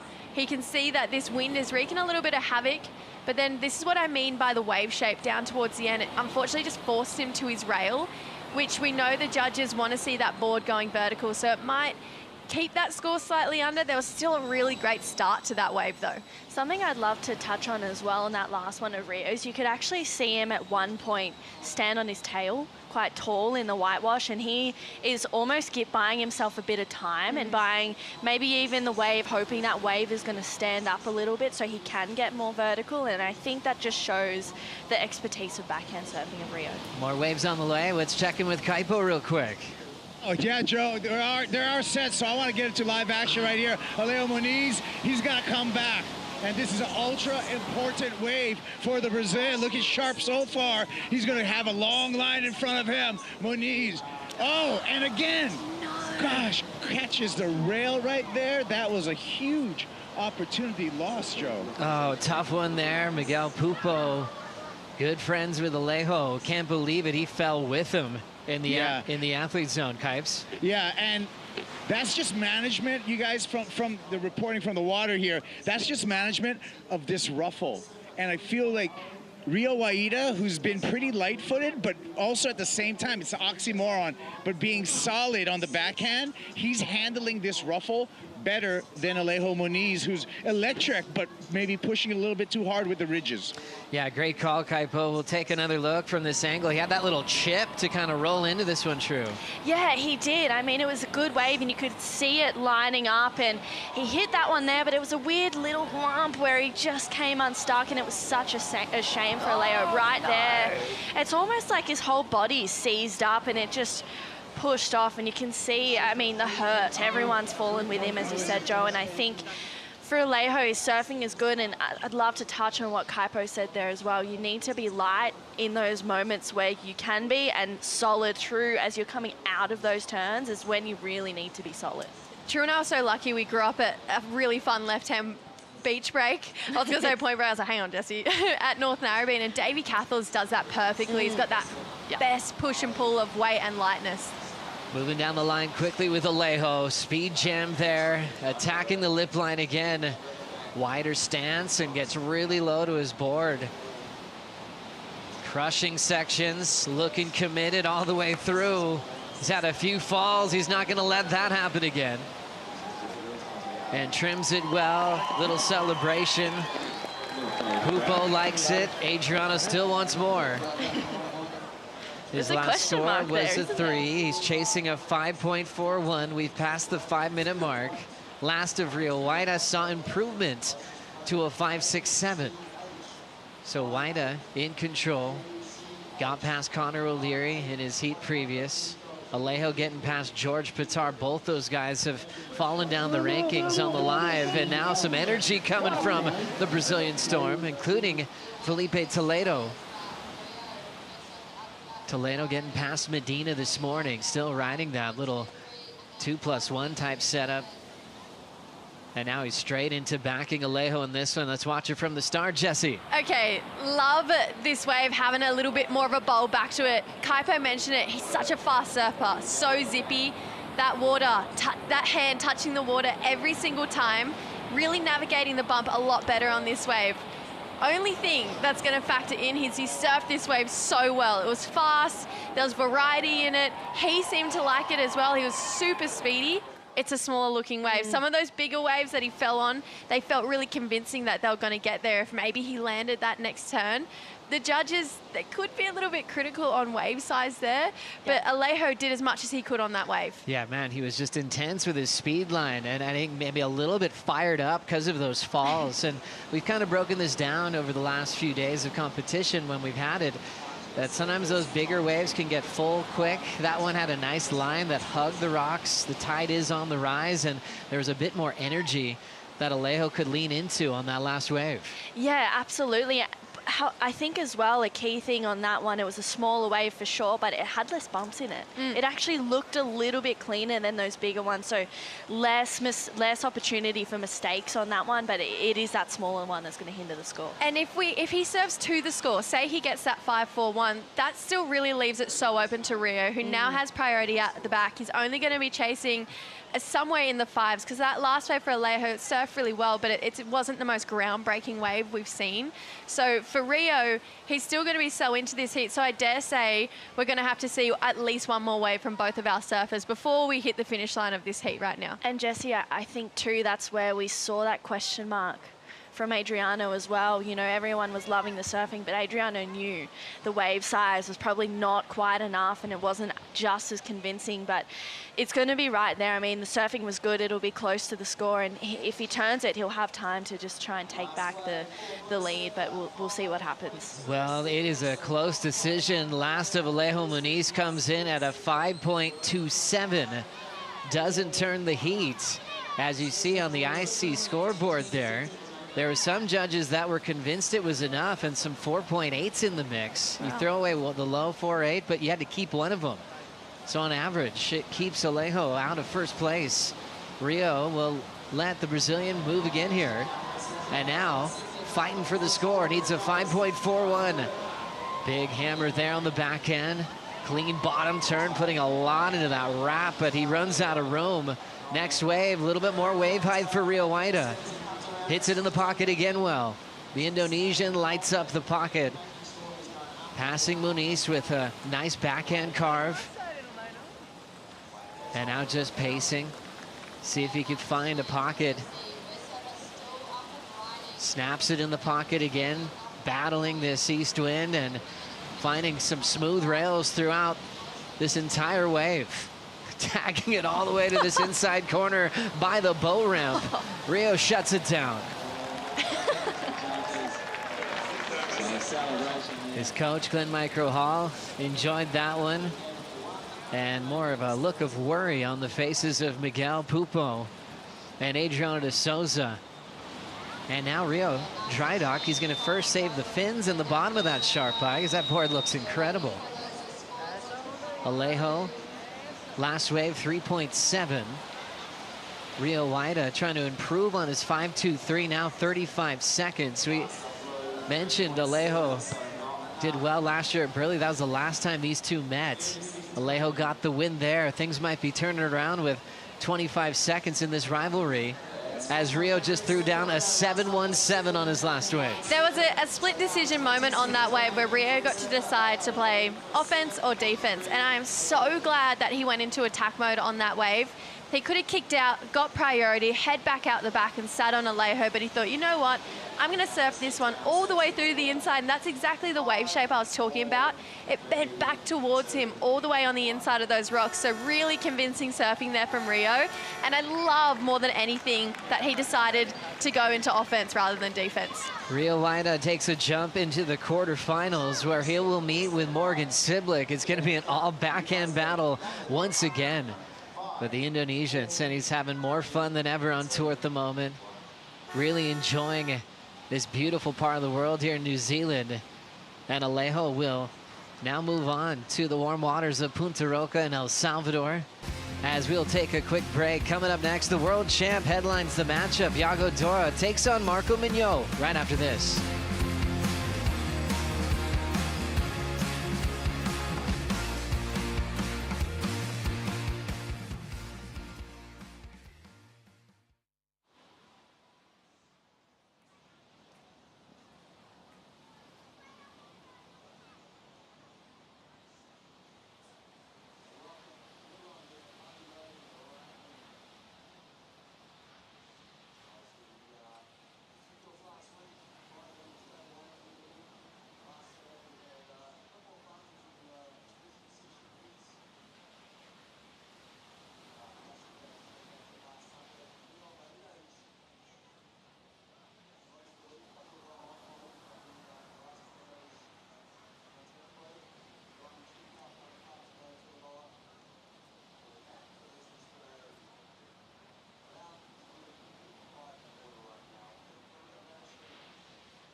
Ragland is the quirkiest little surf town. I love coming back. It's one of those places where you can feel like you're at home. We started our day, of course, with a morning surf. The waves were super fun. We got to see the sunrise over the mountains in the back, have a really fun surf. A perfect cruisiest morning. And then straight into a good coffee from Raglan Roast. Thank you. Exactly what you want in a local coffee shop. You can taste the love. Then we went into Hamilton Gardens. One of our favourite ones was the Te Pata Pata, which is the Māori garden. And then we got to go and look at the Surrealist garden. I was such a Alice in Wonderland little girl. This is like my little childhood dream. And then it was time to elevate the heart rate. So we went to the Waikato River and we went jet boating. It was so much fun. I actually don't think I said a word. Went so fast and was pretty much drifting on the water. It was incredible. Really glad I got to come and experience all these things. We can't wait to come back and explore some more. What a great adventure. Jesse Starling, do you ever feel like you're like one of the luckiest humans on the planet? Every single day I wake up, I'm like, I am the luckiest girl in the world. I love my job, I love the people I work with, and I love the places that I get to travel to, especially New Zealand. The gardens were really magic. I went there yesterday, and that did feel like you were in Alice in Wonderland. How cool is that? Yeah, the Surrealist Garden was incredible, just to have everything so big and all the details that goes into it as well. I know you took your little girl over there too, and I'm sure how she felt was exactly how I felt as well. So it's just, there's so much to do in this part of the world. I mean, even Hobbiton, got to go there the other day, and we mentioned the waterfall. It really is, there's an endless list of things to go and do in this region. Yago went to Hobbiton as well. The vision from that was awesome. He absolutely loved it. As we check out how he started off the matchup against last year's Rookie of the Year, Marco Mignot. Yago throwing down some big hooks to get a 5-6-7 here, True. Oh, I liked that last carve. How's the power and the speed in that as well? And he's had a couple of really nice connections, just finding those tighter pockets where he can really go up and vertical. And as we said when we first saw him in the Rashi for this event, Yago going left is a different personality, it's a different style. We're not used to seeing it, and I'm ready for more of it. You know, it's exciting, it's cool to see the difference in his surfing from backhand to forehand, and yeah, it's electric. We're starting to really see where his goals are now. It's not just, oh, I won a world title, I'm good. You know, he wants to build his legacy this year. Already looking so strong in his world title defense. You know, now with guys like Gabriel Medina back on tour, he was thrilled to have those opportunities to battle with one of the all-time greats in a successful way at Winky Pop, getting the 9-5 on the buzzer to make the final. So it showed really a lot of promise when he kicked off the season, world number 2 under Miguel Pupo. There's not a lot of people who you can see put a Rash Fest color on and think that looks wrong. Every time I see Yago put on red or blue, I think it looks wrong. And when I see him in yellow, that really does make sense to me, and it obviously makes it so much harder when Gabe's back, Felipe's in such good form, Italo's landing airs that he has no right landing. So for Yago to be in red, I feel like this is going to be even more drive to get back in that yellow jersey, and that battle between him and Miggy was so incredible, but it definitely, you could see lit a fire in him that he wants to be #1 in the world as much as he can. It's interesting to see how these people prepare for the tour, you know, for a world title campaign. And I think Yago learned a lot from John Florence. When John won his 3rd title, John was like, well, I better go all in, from having the right chiropractors and physios, traveling full-time, chefs, coaches, friends. All of that was purposeful for every stop. And Yago's doing something very similar, you know, with his coach, who's one of his best friends, Leandro da Silva. He's got Loic Wirth with him, who's doing some great filming as well. From Daniel Cortez, his management. It's like he's bringing this family-type feeling on the road with them that are all willing to do whatever they need to do to help him succeed at the highest level. We were really lucky to have Molly in the booth the other day, and she said the same thing. You know, she's working with people that feel like family, and it gives you that, you know, that real comfortable atmosphere. And I think for Yago, it's obviously working. You know, as you said, he's got friends, he's got family, people that he can just be himself with all of the time, and that it just really allows you to feel free and you know, operate in heats how you want to, and in situations in a sense of like, okay, I can actually just do what I need to do here. I've got my team and I've got the place. That's where it's all at. Let's check in with Kaipo. Yeah, no, I just wanted to get in on that conversation, you guys, as far as Yago Dora and his coach Leandro da Silva, right? He made that change, and so he's got a great support squad with Le, and that gives him and his father, Leandro Dora, a chance to just be father and son. But let's just get to the live action right now and see what Marco Mignot has on the answer back, Joe. Thank you, Kaipo. Yeah, Marco, last year's Rookie of the Year. Flowing into a nice bottom turn, nice sweeping turn in the open face, snaps it off the top, just trying to pace his way through those little sections that are popping up with that easterly flow. A lot of falls throughout the day today because of how quickly the wave can change shape. Yago will pick this one up and step off. 5-6-7 on the opener. Marco had a 1-7-7. But yeah, Kaipo brings up a big conversation. It was, you know, before the world title season began for Yago, in the off season, where he had to have that difficult conversation with his dad and said, you know what, I think I'm going to change gears this year. I said, well, Yago, was that pretty easy? And he's like, absolutely not. It was really hard. And but obviously with all the love and respect in the world for both ways, Yago Dora was happy to be like, all right, son, you've grown up. Let's do this, and I'll be here when you need me. And we saw what he did last year. It was turning into a man-type moment. Owned his career and owned professional surfing as world champion. Last heat winner. Rio Waida is hanging out with Vaughn. Rio, last time we talked, you made it really well known that you want to win this comp, and you're one step closer. But that was a dangerous heat, man. I mean, Alejo, he's on a victory lap of sorts. He wants to win heats, but he doesn't have the same sort of pressure because he's enjoying his last year as well. What was your attitude and strategy going into that one? Yeah, definitely. When Alejo announced that this is his last year, I kind of did send a message to him that thanks for inspiring, and because when I was a Grom, I was watching him a lot, and then I just said, hey, thank you for a lot of inspiration, and then I said that let's have fun this year, and it was fun. Kind of got, not emotional, but kind of got in my head that this is his last year, so maybe he's having more fun or enjoying or less pressure. So I thought because even the hit round before, he was surfing really good, so I was kind of got in my head, but still I shook hand with him, and then let's do this, let's have fun and good luck. And then but I don't know, this hit was a bit slow. I wish there was more waves like hit before, but it's okay. I'm stoked that I got the job done, and definitely can't wait for more. Yeah, no, you clicked into gear well, mate. You could see that you were really driven to make that one. Your wave selection was actually really good. It was so hard to identify which ones were going to sort of hug the reef and the rocks and the point, and which ones were going to swing wide.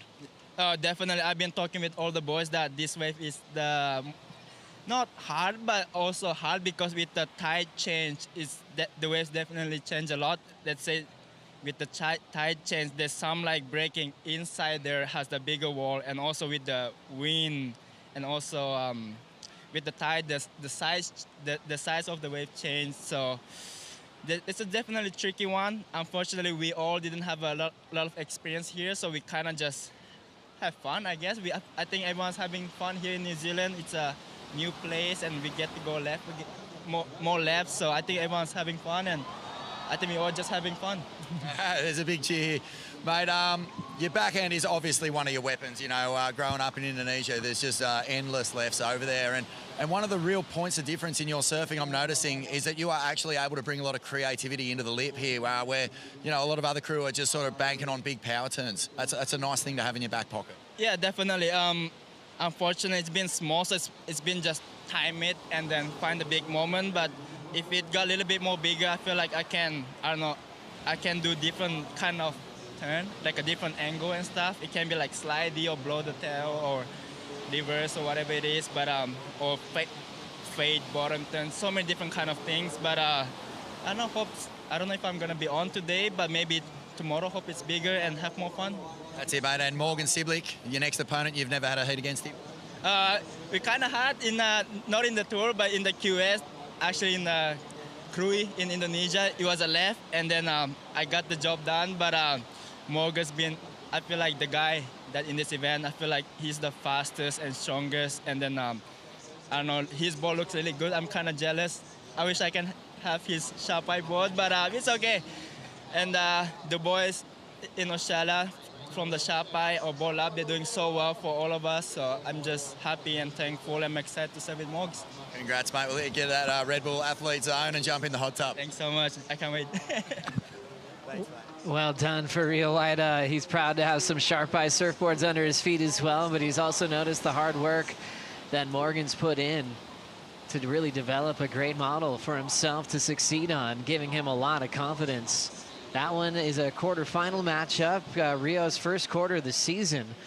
And remember, you could check out live rankings and see how quickly these guys are moving up. Where Rio was sitting coming into New Zealand, he was behind Mateus, Joel Vaughn, Baron Mamiya, Cowley Voss, Crosby, all ahead of them, but all of those names out of the contest. And during that catch-up with Rio, we saw Marco get this wave true. Oh, how was this? He was just releasing the passion, releasing the power when he needed to, and Marco is on the attack. You know, he knows that he's got a big opponent in Yago Dora for this heat, and he's just not leaving anything in the tank on each of those waves. And, you know, we heard some pretty powerful stuff from him the other day, and Yago as well, he's looking really strong. It's a smaller wave, but you can see it looks like a little bit of a grower as well, and he's finding that little tweak. He's getting a little closer to the pocket, which is allowing him to get more vertical on the forehand, and has the patience here as well. I mean, he's looking really strong, and I feel like this is going to be an interesting matchup with the front-side, backside attack, and that power and passion we just saw from Marco was strong. Yeah, really strong. I like that you're bringing up patience, True, you know, and just stalling and how it can set up a really big section where these surfers are so good about not looking like they're rushed. How's the wall for the world champ? Tail blow, foot falls off the pad and misses out on some opportunity. Marco is going to catch the next wave. Going at first turn through the white water. Nice bowling section there, attacking it in the critical part of the wave. There's a carve out front. Just setup work. He's hoping some of this patience might pay off in a better section here in Manu Bay. Forced to carve again, not giving it to him, so Miguel has to kick out, but a couple of falls from Dora in this one. Completely opposite of how he started off his morning heat the other day on Sunrise, where he had back-to-back eights. This one a little bit trickier for the world champ to figure it out. Marco hoping for a 4.91 to get the lead. Let's start with Yago's wave, Jesse. I really love just his ability to be able to pull these tricks out of nowhere, but you can see that wind unfortunately blowing the board away from his back foot there, so coming completely undone. And then Marco did really well on this second section. It started to get really fast through that, so getting nice and vertical, pushing hard through that third, and then you can see here he starts to widen the stance a little bit. I thought he was going to try and take to the sky, but just that wall didn't really bend back at him enough for him to be able to have that pop and that lift to get into the air. Hence why he was forced to his rail, and then unfortunately just not getting that big X factor at the end. But I love the fact that he knew that he didn't really do enough at the start of that wave, so he had to get progressive at the end to bank a big score. So Marco reading the situation really well, unfortunately just not getting a moment on that wave to do so. Marco has a lot of support, just like all these surfers on the tour, first from his family and also his coach, Jason Aparicio, and a lot of big names that were on the tour, from Jeremy Flores, also Mickey Picon, and many more. Let's check in with Kaipo. Hey, Joe, I just checking the Apple Watch, and so it looks like Yago's still ahead, although those are two big missed opportunities for Dora on those falls. Those waves just reeled right on through. So Yago I feel he really needs to execute on this next exchange with the priority. And also it reminds me of a quote: "The wave only breaks once. The decision must be made before it arrives." Sun Tzu, Art of War. That is deep. Gosh, Nice. You know what? I'm going to read this book, finally. I might not have to, actually, because Kaipo could give me the cliff notes. That is a powerful one. And it actually kind of reminds me of the teachings of Gur and Wave Key. You know, Brad Gerlach is always helping people, you know, work on becoming the best version of themselves in the water. And that free mind, you know, decision being done before it happens. It's almost like you want a clean mind and not have decisions actually going on in your head when you're hitting the lip. It's already happened before. You're in sync, you're in the pocket, you just get to react. And that's what makes these guys so great. Yago and Marco, you know, when they're at their best, they have a free mind and they get to just react to every section that comes their way. It's one of those things about our sport where, especially growing up in the industry competing, we're always told it's about the 1%ers. And it's not just about being in the gym or surfing good, having good equipment, but having your mindset dialed and tapping into. Some people go for the meditation approach. I mean, think about Jack Robinson and all those incredible clips of him fully blocking the world out. And I know these guys also love a bit of hype up music. Maybe that is kind of what switches everything off for them. So all of those little things add up to what becomes an incredible career. And last year, Yago Dora was the guy who did that better than anyone else. He had all of those 1%ers dialed, and he got the world title. So Marco, he seems to be figuring out those for himself too. So I love that, how quickly Marco's being reactive and growing, especially considering this is only his second year on tour. Yeah, after getting Rookie of the Year last year, it's exciting to see him really just see where he fits in the rankings and see, you know, okay, I got Rookie of the Year, now I can really start to push. And you can see almost a intuitive approach for him as well, and he's trying to really just fit in with the wave, because at the end of the day, as soon as you get to your feet, the wave also tells you what to do. You have to listen to that as well, and it's cool to see Marco just be more open to that and, I don't know, take the blinkers off a little bit as well. Love it. Surfing's a dance and the wave always leads. Let's go. 16:30 on the clock. Yago Dora, 5.67 and a 4.33 is out in front. Marco chasing, needing a 4.91. We'll take a Bonsoy brew break and be right back.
So many great highlights in the career of Yago Dora. Well, this one came in a final at Saquarema in front of a huge crowd and got a 10-point ride for this giant punt, huge section. Look at that style. Let's go the grab early and a perfect landing on an enormous full rotation. Remember, the fans go crazy when you get a 10. Our sponsors go crazy. Yeti 110 for a 10 is happening all season. We'll give you that Yeti cooler. Yago swinging for one now. Snap in the pocket, real stylish as well. Second carve, brilliant. Super smooth with that carved to tail release. A la Corey Lopez. And now leaning into that one off the lip. Dora attacking the next section. Board from Lost Surfboards looks magic. He's waving to the fans and, well, waving to the water patrol as well, because he knows he gets a free ride if he wants it. He said, hang on, I'm not ready for the pickup yet. Still want to throw another snap by the boat ramp. Jams it off the top again. Is he going to go for something above the lip? He forces the reverse and right onto the rocks. There was no water under there. As we see the fans that are just all over this event site here at Whaingaroa or Ragland here at Manu Bay. VIP is set up there at Top Shop there, and everyone was losing it watching this wave, Jesse. This was incredible. This is the shades of what we saw from his last heat. So much variety on this wave. Just the silky smooth lines. I especially love that carve into a big tail drift. Comes back through the inside, gives us more to work with again. Drop into that layback, tags it, throws the fins up and over the lip line. Here comes the patience that True was talking about earlier for the end of the wave. But the start of this had so much fireworks, so much just finger-licking good surfing. This is exactly what you want to see on a left-hand point break. Variety and just perfect tempo and timing in the perfect pocket of this wave. Yago really found the gear that he was trying to find in this heat. So much variety with that beautiful style, so much connectivity between turns, and look, he's able to shift gears again, True. That was brilliant. Oh, how was the release on that, and just a punch to it as well. You could really feel the lean, and I see the scoreline of 9 for Yago. Wow. 9-point ride. We were just reminiscing on a 10, and he actually got us very close to maybe giving away a Yeti cooler. Well, you wouldn't say that here. You'd say chili bin, right? You know? Yeah, chili bin. Chili here. bin. If we're in Australia, esky. Esky, yep. It's amazing. Equal high score of the event with Kylie Voss. Kylie had his 9, and believe it or not, didn't make that heat. Ended up losing to Jack Robinson a few days ago. And Yago gives us another 9 here at Manu Bay. Kaipo was screaming throughout that entire wave. That is what I talked about, him having to execute on the next exchange. And did he execute? That was absolutely incredible. The pace, the choice, the turn selections. And, you know, you guys said waving to the ski actually right on the inside here and said, hey, wait a minute, I got a little bit more to show to add up some more points. And finishing off right on the rocks. Wow, that was quite a performance by Yago Dora, and I'm so stoked to be out here watching this from water. And also, another note, these guys are finishing on the rocks when they have those long ones, so watch your fins. I mean, we could be seeing some broken fins throughout competition here if people continue to ride all the way through. Yeah, good point, Kaipo. As we're watching your angle on screen, I mean, Kaipo, a performance left on tour. This is why we came to Manu Bay. As a goofy foot, I'm a huge fan, and I'm stoked with the show that the right foot forward crew are doing. Yago Dora right at the tip there with his performance. What a guy. What a skinny goat. What a guy. 5.67 is low. Yago out in front. Marco now needs a 9.57. But, you know, catching up with Yago a few years back, he was just noting how different the rankings would be if all the rights we have on tour were all lefts. He was like, no, you know, stay with me on this one. You know, think about, you know, what regular footers get to do. Having a nice open face turn to showcase their power. You know, where goofy footers are always training to hit their lip, backhand, and see what they can do with variety. He's like, well, if everything changed to a left, the rankings would be different, I promise. And when this came up, he was like, it's about time. My neck's going to get evened out, but also just showing what he can do. We got to witness a bit of it on the lowers left last year. It's a victory for Yago. But he's just going to want to surf all day. Here he goes again, throwing the tail out. Similar type of move he slipped on a couple of waves ago, True. Yeah, I'm wondering what's happening there. It's the wind, maybe the timing of that turn as well. It almost feels like you want to do a turn before it and then get into that. I don't know, it's different when you're out in the water and easier to say that on land. And Yago's obviously one of the best at it in the world. So yeah, I'm wondering what's going wrong there, why he's kind of misplacing that turn. You can see really nice, but yeah, the board just kind of getting underneath him. You can see his feet just falling off as well. So I feel like that it's a tricky one, you know, those turns. And I love that he's going for the risk versus reward factor. Yeah, really just enjoy how he freestyles. He never lost that free surf energy in a jersey where it's not like, oh, he could do this, but we might not see it in a heat. It's like he brings his A game in heats where he'll go for a big air on the first section. And with his landing ratio, it's weird to see him fall a couple of times. But with the 9, we know he's in his flow state. Could just be a couple of the bumps that he's trying to figure out with this wind direction. I feel like when you think about the now and professional surfing over the last couple of years, there's only 2 guys who have really channeled that free surfing approach into heats, and it's Yago and John John. John John doesn't really switch gears between his free surfing and then he puts the jersey on, and he's just so incredibly amazing still. Just thinking back to Margie's and what he does there. So for Yago, I think that's him at his core. You know, he came from free surfing. So for him to bring that with a jersey and the pressure of staying, you know, alive on tour or looking for a world title, it really speaks that he's got whatever's working for him, it's dialed right now. It's an interesting thing, right? It's a huge compliment when you talk to a tour surfer and you say, hey, it looks like there's no one watching when you surf. It looks like there's no criteria. You're just reacting. You know, there's some surfers over the years, it looks like, oh, there's a criteria, and they're trying to tick all the boxes as they're going down a wave, even stylistically as well. And when someone feels kind of cage-free, you know, it's more organic and natural. However, a 9 will go to it because of just your reactions and your natural connection to a wave. I mean, those are sometimes the most heralded surfers of all time. You think of Tom Curran, you think of Aki. You know, I think Yago is moving up that list pretty quickly. Absolutely. And, you know, as well, when we're watching it, when sitting back, that raw energy that you really feel, it gives you that emotion. And surfing is all about that as well. You feel those moments, you see those turns, and you let out a sound. You're, oh, that was sick, you know. And they're those moments that you see so much from Yago. And it is a real power to have that free surfing approach in a heat. And it makes for a really worthy opponent and really challenging one at that. Yago's just going to keep on taking waves under the priority of Marco Mignot. He's got the speed. Beautiful down carve. Picking up the pace again. Open face hook with so much speed and finesse. Brilliant start. Just seeing an open face rail hook on the front side of Dora is just thrilling. They'll snap it right there out in front. Hugs the pocket again. Remember, he doesn't ever want to ride early from the water patrol. He's trying to maybe make another section off the boat ramp. Uses every part of this wave. Look at that, pops the fins. That time he sticks it above the rocks. This wave's about a half a foot. How much does Yago love to surf? You can't help but smile. You really can't help but smile when Yago Dora gets to his feet and laugh with him as well. I mean, he just makes it look easy and makes it look fun. And those first few turns, the speed that he came out of that was just next level. It was so good to watch. I mean, he's on fire at the moment.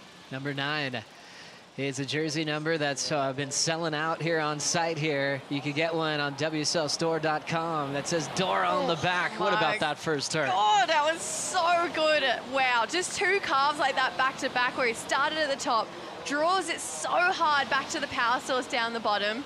I mean, Yago, there's a definite gear change to what we saw at the start of this heat. This wave, you'd hate to watch this from behind if you're Marco Mignot to know that he got this under priority. Like, it's just one of those, it's the worst feeling ever to be like, oh no, are you kidding? But Yago can convert a score on any wave that rolls through. He already has a 9, came through this inside. It felt like he had a little bit of revenge or redemption with this inside section, pops the fins, gets the throw back around once those fins re-engaged as well. So these first 2 carves were so beyond critical. There's not a lot of people who can get points for carves like this, but Yago is definitely one. Think about Felipe on the front side. Now just reverse that. That's exactly what Yago did on that wave. Yeah. And this is all happening without priority. Marco's sitting out the back, dropping anchor, and Yago just keeps on getting scores, keeps on building his total out front. I see a 7.33 to go with his 9. 16.33 combined total, and now Marco is comboed with 4:30 to go. Wow, that was huge. I mean, Yago, you can even see the technicalities in his surfing. That back arm, as it brings him back around, he whips it so fast that it gives him that extra bit of speed and that extra bit of, I guess, just power and finesse in those carves. But Marco, you know, we saw him earlier on. He had that real whippy power approach in his backhand surfing, and we know he's a passionate surfer. We know he doesn't give up, and I think this is where Marco, just the priority right now is to break combination. You've got 4 minutes to go. We do have jet ski assist today, which is amazing, but yeah, it's breaking combinations. That's the first hurdle here. Yeah, good time to bring up the topic of the yellow jersey. Remember, Gabriel Medina lost this morning to Felipe Toledo. Yago is starting to move up quickly. Already up 2 spots into number 4. George has dropped down to 3rd. Miguel Pupo had moved up to 2nd. Remember, 10,000 points on the line for a win, so that yellow jersey is in jeopardy.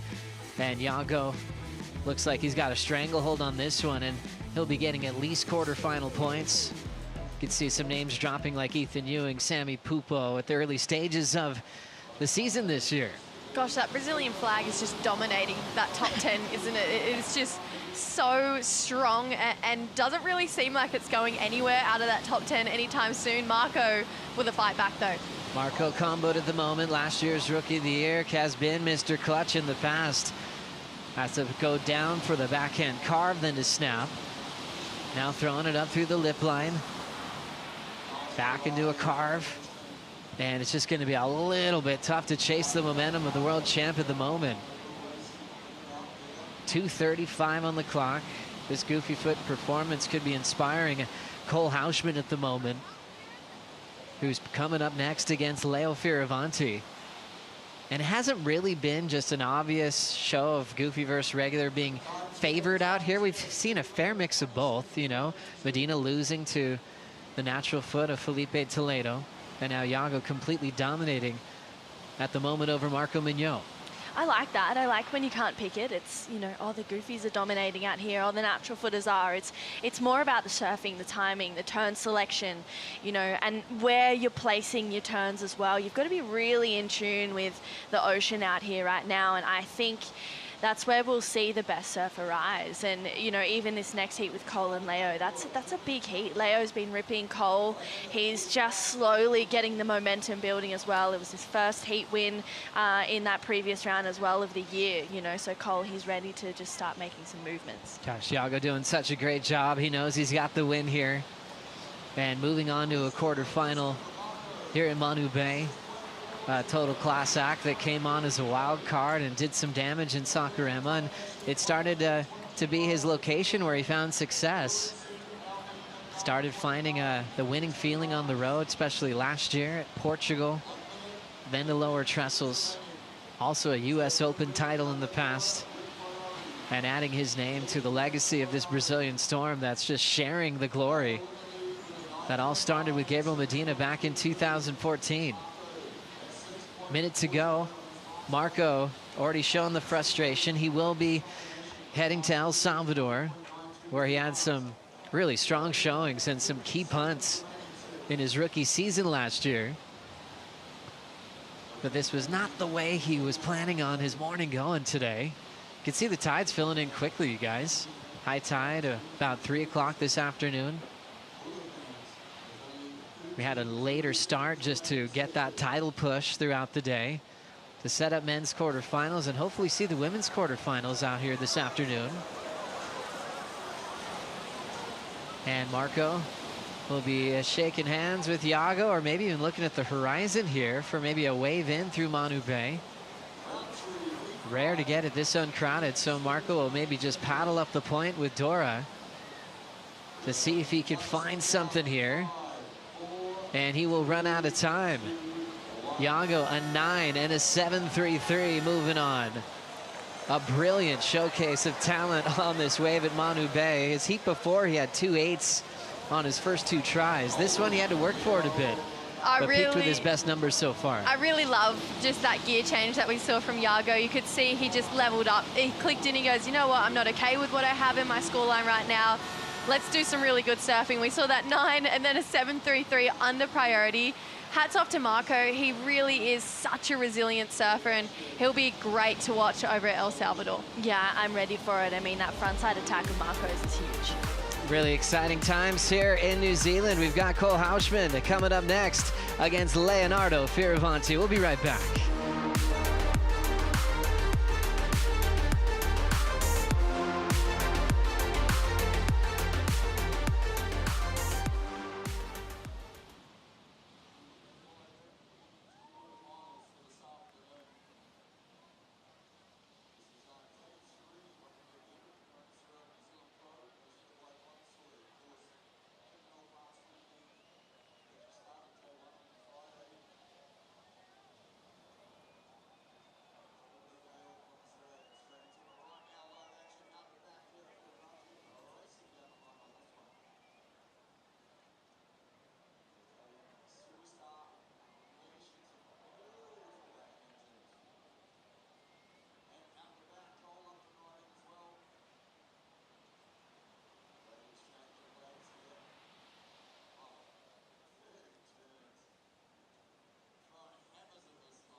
was in the sunshine all day.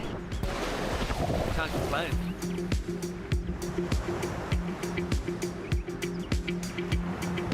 Bro, we are at Manu Bay, Raglan. My local spot, come here every day. Dad used to drop me off at the rocks when I become a little bit better and just leave me out here all day. We got Manu Bay, the first one that you can see when you drive out from town, which is probably the most user-friendly one. And then you go around the corner to Whale Bay with all the houses on the point, and you got pretty much a similar wave to Manu Bay. Manu Bay's obviously shaped my surfing to where I am today. I love going left. All our swell comes from mainly the southwest, which is in between New Zealand and Australia, like solid ground swell for it to wrap around the mountain. So beautiful to just watch the sunset, finish off the day out here in the ocean and kind of wind down a little bit and enjoy our surroundings and where I've grown up and where I live, so I can't complain. It's beautiful. It's a really good set.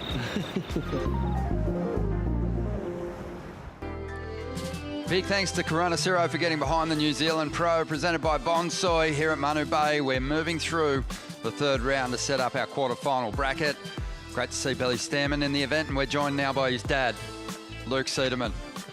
No, not as technically as dad. But I've already blown it. But a father figure. Nervous. No need to be nervous, mate. The Ragland Surf Report, one of our favourites accounts to follow, and great that you're going to step in and call some heats with us. I was hoping you'd just say one of our favourite people, but Instagram account, whatever, I'll take it. Yeah, well, also a pretty decent bloke to boot. Now, what's Thanks, going man. on here? You've brought something into the booth here. It's just a donation bucket. I was doing bootleg commentary. I was just in hopes I'd get called up here. So I was just doing my own kind of bootleg commentary down there. And I kind of worked. Like, I got like $6 in a banana. So here you go. I got this for you. This is a VIP pass to the Margaret River event. Sick. That will work here. Found it in my back pocket. It looks exactly the same as this one. So if anyone out there wants one of these, I don't know, $300, we'll start at that. Perfect. Well, this is going to be a lot of fun to have you here. Get your insights on this heat. Cole Houshmand surfing against Leonardo Fioravanti. And you can probably give us some good insights here, because you're a pretty heavy set bloke, much like Cole Houshmand. Big goofy footer. How do you like his chances against Leonardo? Thanks, Ron, for not calling me chunky or fat. I kind of like Cole's chances. He's a goofy footer. He's got like some variety. Wait, is this? He's already caught a wave. He's already got a wave. This one during the break, and it looks like a jam. He's been struggling for heat wins in the early stages of the season, Rich, but he's found something here at Manu Bay. Sure has. The big fella from San Clemente. 6'4" in stature and about 100 kg. So he's a monster of a lad. Those are rookie numbers. He's got to get at least 105. Yeah. What's that, 240 pounds? And yeah, he'll get there. He'll get there. Yeah, he has picked off a gem of a ride here. This one stretching on forever, loading up, rolling through to the inside, swings the reverse, gets the completion. And that's going to be a massive confidence builder. But Leonardo got one on the outside too, Rich. Wow, Leo with a better looking open face here. Some of the biggest waves we've seen in the morning, and Leo just slapping those first couple of backhand hooks, bringing it all the way down through the bay. And the wave just fattens up a little bit, just sits down through this end section here. Leo does a bit of S-turn work and then finally kicks out. But a great exchange, but get the feeling that that forehand power hook is just going to get the edge. Yeah, look good. 7-1-7 for Houshmand, and Leonardo turns in a 6-1-7. Leo, he's chasing something that Cole Houshmand has achieved in just a couple of years on the championship tour, and that is 2 CT wins. Leo's finaled a number of times, but still looking for his first big W. It might happen here over the weekend. Just over 28 minutes to go. Luke, the Ragland Surf Report is not a legitimate forecasting channel, but there hasn't really been a whole lot of work for you the last couple of days. Good to see some waves here on the point today. Yeah, about time, eh? Yeah, no, I don't do a surf report at all. That gets a little bit lost sometimes, and I do have people reaching out to me for weather forecasts and surf reports, and I have to just, kind of let them down and tell them that that's not what I do at all. But yeah, we've finally got some waves, and well, I mean, it's been dead flat all week, hasn't it? So I guess it's been good for everyone to go out and do touristy stuff and go around the mountain and get waves at Ruapuki, and yeah. And very uncharacteristic weather for this time of year as well. It's kind of showing that New Zealand is this beautiful sunny place, but that's, yeah. I mean, it is, sorry. Oh, man, New Zealand tourism is going to be gutted at me for saying that. Yeah, no, it is. It's always nice. It's always beautiful. You guys have got it, except we usually have, like, it's 4 to 6 foot every day as well. Love it. We've been really enjoying the down days here ourselves. And, mate, really kind of cool to just see the reaction from the crowds down here. It's been buzzing. I mean, the Groms in particular have just been foaming at the mouth to see the world's best do their thing, but also get opportunities to sneak in some shots and get some autographs. Yeah, it's been a crazy buzz down here. And we haven't had this for about 30 years, I think was the last actual professional event that we had. And I was just a wee little, just like barely even alive grommet, because I am still very young. But yeah, we were just absolutely fizzing, and it kind of inspired us to, get better at surfing, seeing these guys, the international best surfers in the world come to our hometown and surf our waves. And hopefully it does the same for all these grommets. Love it. Well, just on 26.5 minutes remaining out there in the lineup, let's take an opportunity in this lull to chat with the winner of the last heat. Just a magic performance, Vaughan, some of the biggest numbers we've seen. Mate, the world champ is in the house. Yago Dora, that was an amazing performance. It's your equal highest heat total of the year, and it's also the equal highest wave score we've seen in this event. So catching fire at a beautiful time, mate. Yeah, it's so fun, when we have opportunities to open up. And I started that heave having a hard time reading my waves, and then I just had to settle down, wait for a proper wave, and then set the rail on water. And yeah, it's a little tricky to set the rail actually with the chop, but I managed to do that, and I think the judges appreciated that. So yeah, it's just so fun, when it starts to turn on here, you just want to keep surfing, and that happened in the heat. Mate, it's funny, when I watch you surf like that, I'm thinking, far out, the personality of this wave actually suits your personality a bit. It's got this sort of beautiful, cruisy tempo, but when it wants to, it'll produce magic moments. Yeah, for sure.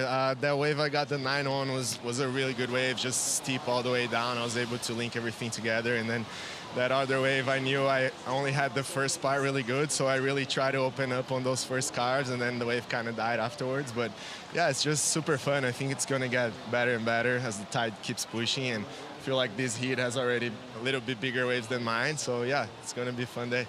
I was talking to Philippe earlier about sort of Medina's start to the year, the narrative. He's really sort of grabbed it around the neck and taken it with him.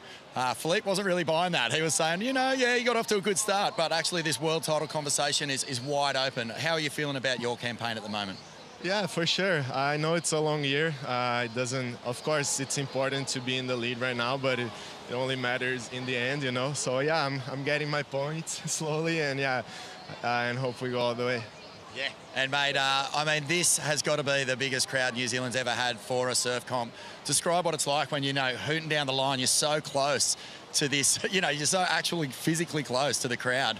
What's it like when you do a big turn or you get a good wave and you can feel all that energy coming back at you? Yeah, it's actually really cool because each good turn we do, we can actually hear the crowd yell, and it's pretty fun to surf like that. I love performing for a crowd.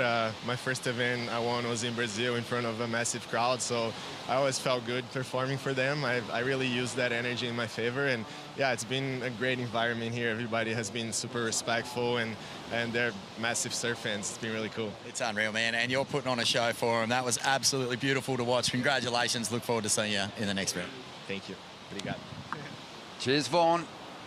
Yago looking deadly at the moment. Cole Houshmand also backing up that 717 with his last ride here, Rich. Big turn on the outside section. Take us through the replay here as he climbs on the back of the Red Bull ski. Yeah, that was a good wave. The opening moments are where all the action happened. That big power hook on the forehand. Cole riding 6'2" driver from Mayhem. Let's have a look. Taps that first section, gets a bunch of speed, and then just lays into that big meat hook of a turn. Little check turn here, and then he does a little transition work all the way down the line, just doing a couple of nice off the tops. And for such a kind of heavy lad, he surfs light, and I love the agility that he's really bringing here to these smaller waves at Manu Bay. But that turn there, Luke, pretty indicative of what you lay down here on a daily basis, mate. Oh, I did several of those yesterday. I don't know if you guys were down here for the show. Oh, wait, here we go. You guys, Leonardo, so finding a wave in the exchange as well. Open with a 6.17, pretty impressive. He is another one of those competitors that's carried great form through the opening stages of the season. Yeah, he certainly has. Just looking really, lively, fit, super strong. He has put on a couple of kilos, and the boards, as a result, have just gone up a little bit in volume. He's actually riding a sharp eye, file 77, which is Felipe's switched from the round tails, and I think it was a file 50 he was riding on the Goldie, so slight change up of the equipment there. And he's also shifted to a more rounded square squash tail type of setup, just offering a little bit more platform to drive off in these softer waves. So waiting on scores to come through. There's, other than this CT event, the next biggest contest that is staged here is the King of the Point. Luke, yourself a two-time winner? Yeah, two-time winner, back-to-back. Back-to-back. Yeah, I actually won it the first year out here at Manu Bay, and then somehow I won it round the corner at Ruapuki, which included, I think, 3 scoring right-handers, which is just insane for me, because I only go right biannually. Well, that's cool, though. But for you, obviously, a great surfer yourself. How's the performance levels of the world's best been here at Manu Bay since they arrived? It's quite a change from seeing, all the European backpackers on soft tops. So anything above that is it's a massive change in performance. But like the speed is one thing that these guys have really impressed me with. Just the way they carry it through the whole wave, and the combinations of turns that they're able to do. Because Manu Bay, it's not the easiest wave to surf. There are a lot of dead sections, especially at low tide. So it's just kind of navigating those and trying to keep your flow throughout the whole wave, which a lot of these guys have been able to do really well. One of your mates is out in the lineup and wants to jump into the conversation. Kaipo joins us. Luke, thank you for having us, bro. I gotta just tell you, you and your crew have been so welcoming over here. So first of all, I want to thank you for all the hospitality, opening up this great left-hander. But I want to hear some of the secrets that you have for Manu Bay, because you're a big, beefy surfer. You're probably even beefier than Cole Houshmand. How do you glide through some of these flat sections here and perform the way you do? And how should Cole do that? I'd rather you just kept gassing me up on a live broadcast. Well, that's what we do. Yeah, no, you've done a good job of it so far. But, yeah, I don't know, being a big goofy footer like Cole, you just kind of have to put a lot more energy into your surfing, because for me, every time I go out, I feel like I'm defying the laws of physics, especially if, you're a big guy trying an air or something like that. So I think for Cole, he's doing a good job of just keep moving, and yeah, also Kaipo, we've still got to have that pay-per-view wrestle that we've promised everyone. When's that happening? We got to work out the arrangements there. I'm going to have my people talk to your people, and that could be coming up. KG versus LC. We'll see how that turns out. I can't wait for the weigh-in. Who's dropping weight and who's bulking up? Maybe meet in the middle. I think so. Just over 19 minutes to go here. Leo in second place at the moment, chasing a 6.18, driving off the bottom, whipping into the face of this one. Could be something on the outside for Houshmand as well. As the Italian rolls on through to the inside, this wave's starting to fade. He's going to get out of there. So Cole not picking up a wave in the exchange, holding the lead and priority on the outside here. Yeah, some tidy surfing there from Leo on the backhand. Looked like a really difficult wave to surf. Some of those ridges coming up the face, man. On your forehand, Luke, what's the secret to it, mate? On the backhand, they seem to be able to just time it, coming off, squaring up, and getting a little bit more vertical. Yeah, I think with the backside is they're kind of able to just get in that rhythm, just go up and down, do the window wipers, and they're able to deal with that bump a little bit easier. But front side, yeah, I don't know. It's a little tricky, and this is kind of an uncharacteristic wind as well. We've had this for probably a week in a row now. Since we arrived. Yeah, it's been offshore. It's usually southwest onshore and howling every day. So, yeah, I don't know. Usually we're not having to deal with this wind too often, or if we are, it's a lot better when it's a bit bigger. Okay. 80 minutes to go, and on the outside, Houshmand looking to get rid of a 5.6 here to increase his lead over Leonardo, whose last ride didn't go into his top 2. So the situation remains the same for Leo, but this wave might be on its way into Cole Houshmand's account as a keeper. Nice flex of the variety there. So finding the rotation, stomping on the back foot a couple of times, and now just juicing this wave for any extras down the line. And this one starting to slow up a little bit, but Cole, who gets plenty of practice on the forehand back home, just continues to tap away at this one with a series of smaller inside hits. Bit of a wobble off the bottom there, so he's out of it.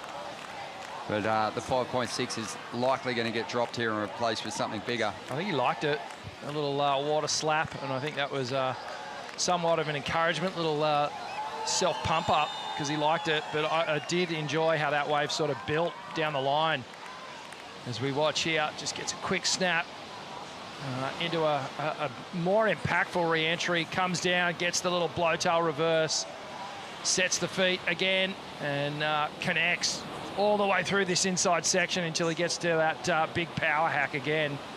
Love how he's just utilising that layback sort of technique through those big power turns.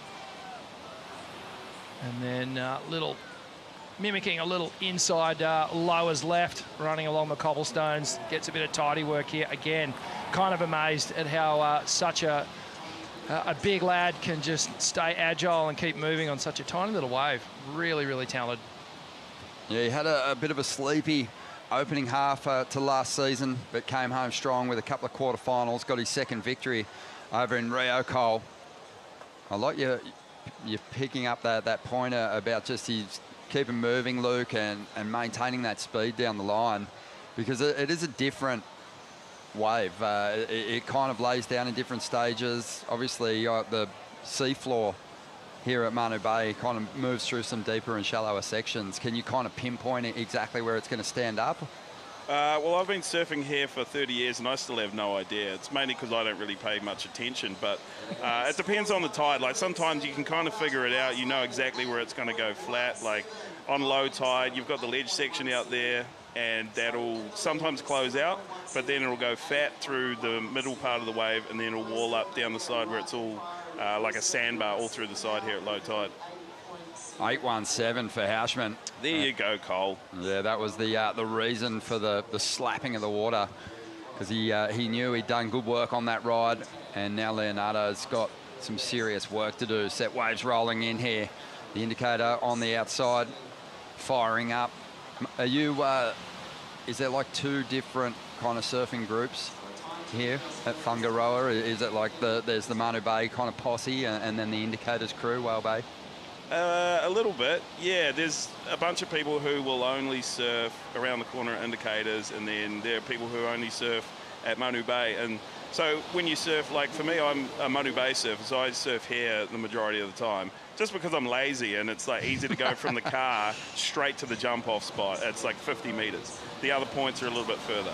Yeah. Wait, oh, you guys come, oh no, yeah. So that's the ledge section there, and he tried to pull into it, but obviously it's far too small. Yeah, I think I'd be a Manu Bay surfer too for that same reason. It's just easy. It's easy. Yeah. But yeah, there are two kind of different sort of groups, but then there's people who are kind of amphibious, I guess, and they go between the two groups. And it's kind of a surprise sometimes when you see one of the surfers who don't surf the other points. You know what I'm saying. I can't articulate because I'm very nervous on this live broadcast, okay? No, don't be. Don't be. You're in good company. 14 minutes to go here. Cole Houshmand has the lead. An excellent ride in his account. Leonardo Fioravanti, he needs excellence to save himself in this one. Stay tuned.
We are loving our time here in New Zealand for the Corona Cero Pro at Manu Bay, presented by Bonsoy, taking a trip here on the 100% pure New Zealand flight cam.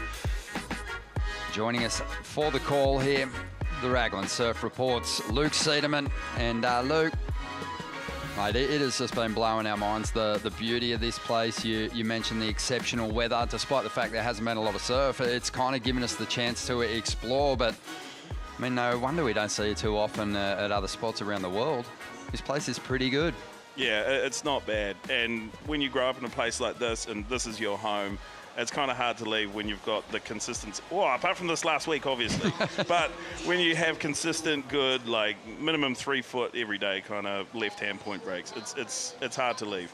So beautiful here, as you mentioned. There's waves kind of around the corner, real pooky, bit of a swell magnet, and probably experienced some of the most high-performance surfing it's ever seen over the last week or so. But all the surfers look like they've been getting out amongst everything New Zealand has to offer. Yeah, there's places that I didn't even know existed until I'd been scrolling through Instagram and looking at everyone's stories. Some blue pools. Have you guys been there? We haven't been there yet, but I saw Alejo Muniz had been over there. You don't know where that is? I have no idea where that is.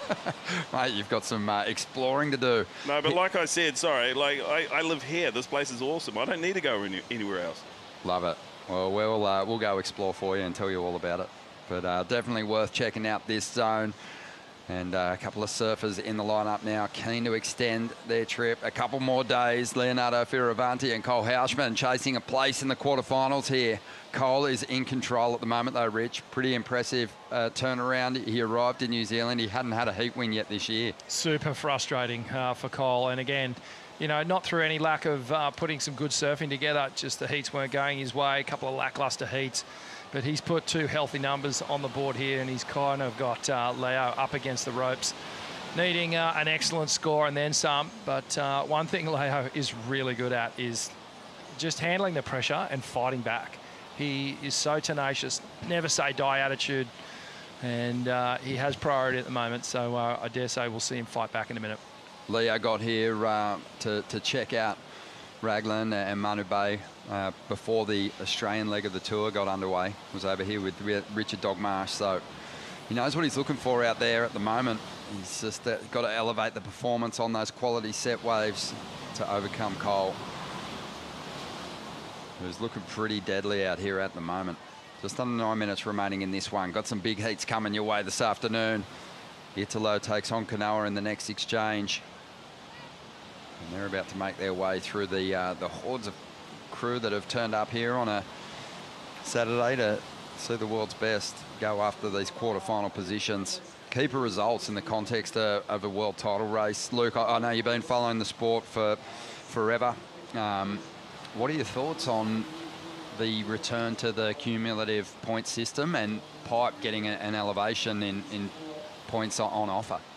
I love it. Yeah, I think it's great. Then you get a true champ. Not to say that the other people weren't true champions, but I think if it's not broken, don't fix it. I think it was going so well, and I'm stoked to have it back for sure. I think just having Pipe as the final event and with those extra points on offer is going to bring a lot of people into that title conversation that maybe wouldn't have been there in the final event. And there is obviously some Pipe specialists in the mix. And barrel riding, just absolute supremos like Jack Robinson, whose chances of shutting down a world title maybe at Trestles were a little lessened. But with Pipe, if he's got a mathematical shot, he'll be a really good chance. Yeah, it kind of just opens it up a bit more, I think, for that final event. Bring Pipe back to, you know, the glory days of crowning a champion at Pipeline. Also, it just brings up that conversation about the importance of nabbing big results from the opening stages of the season. And for Cole Houshmand, who's already going to be hanging on to a 17th, this was a must-make situation for him. He has to stay alive in this draw as we have a look here at the 2026 Championship Tour schedule. Yeah, it's amazing. Very comprehensive schedule this year. We've obviously had the Aussie leg and we're now at Raglan. We head to Punta Roca in El Salvador next.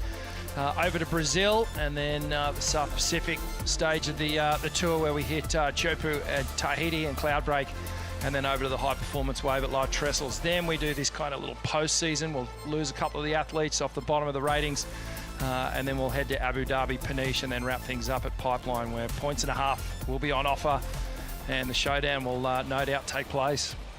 Yeah, it is going to be unreal to watch it all go down.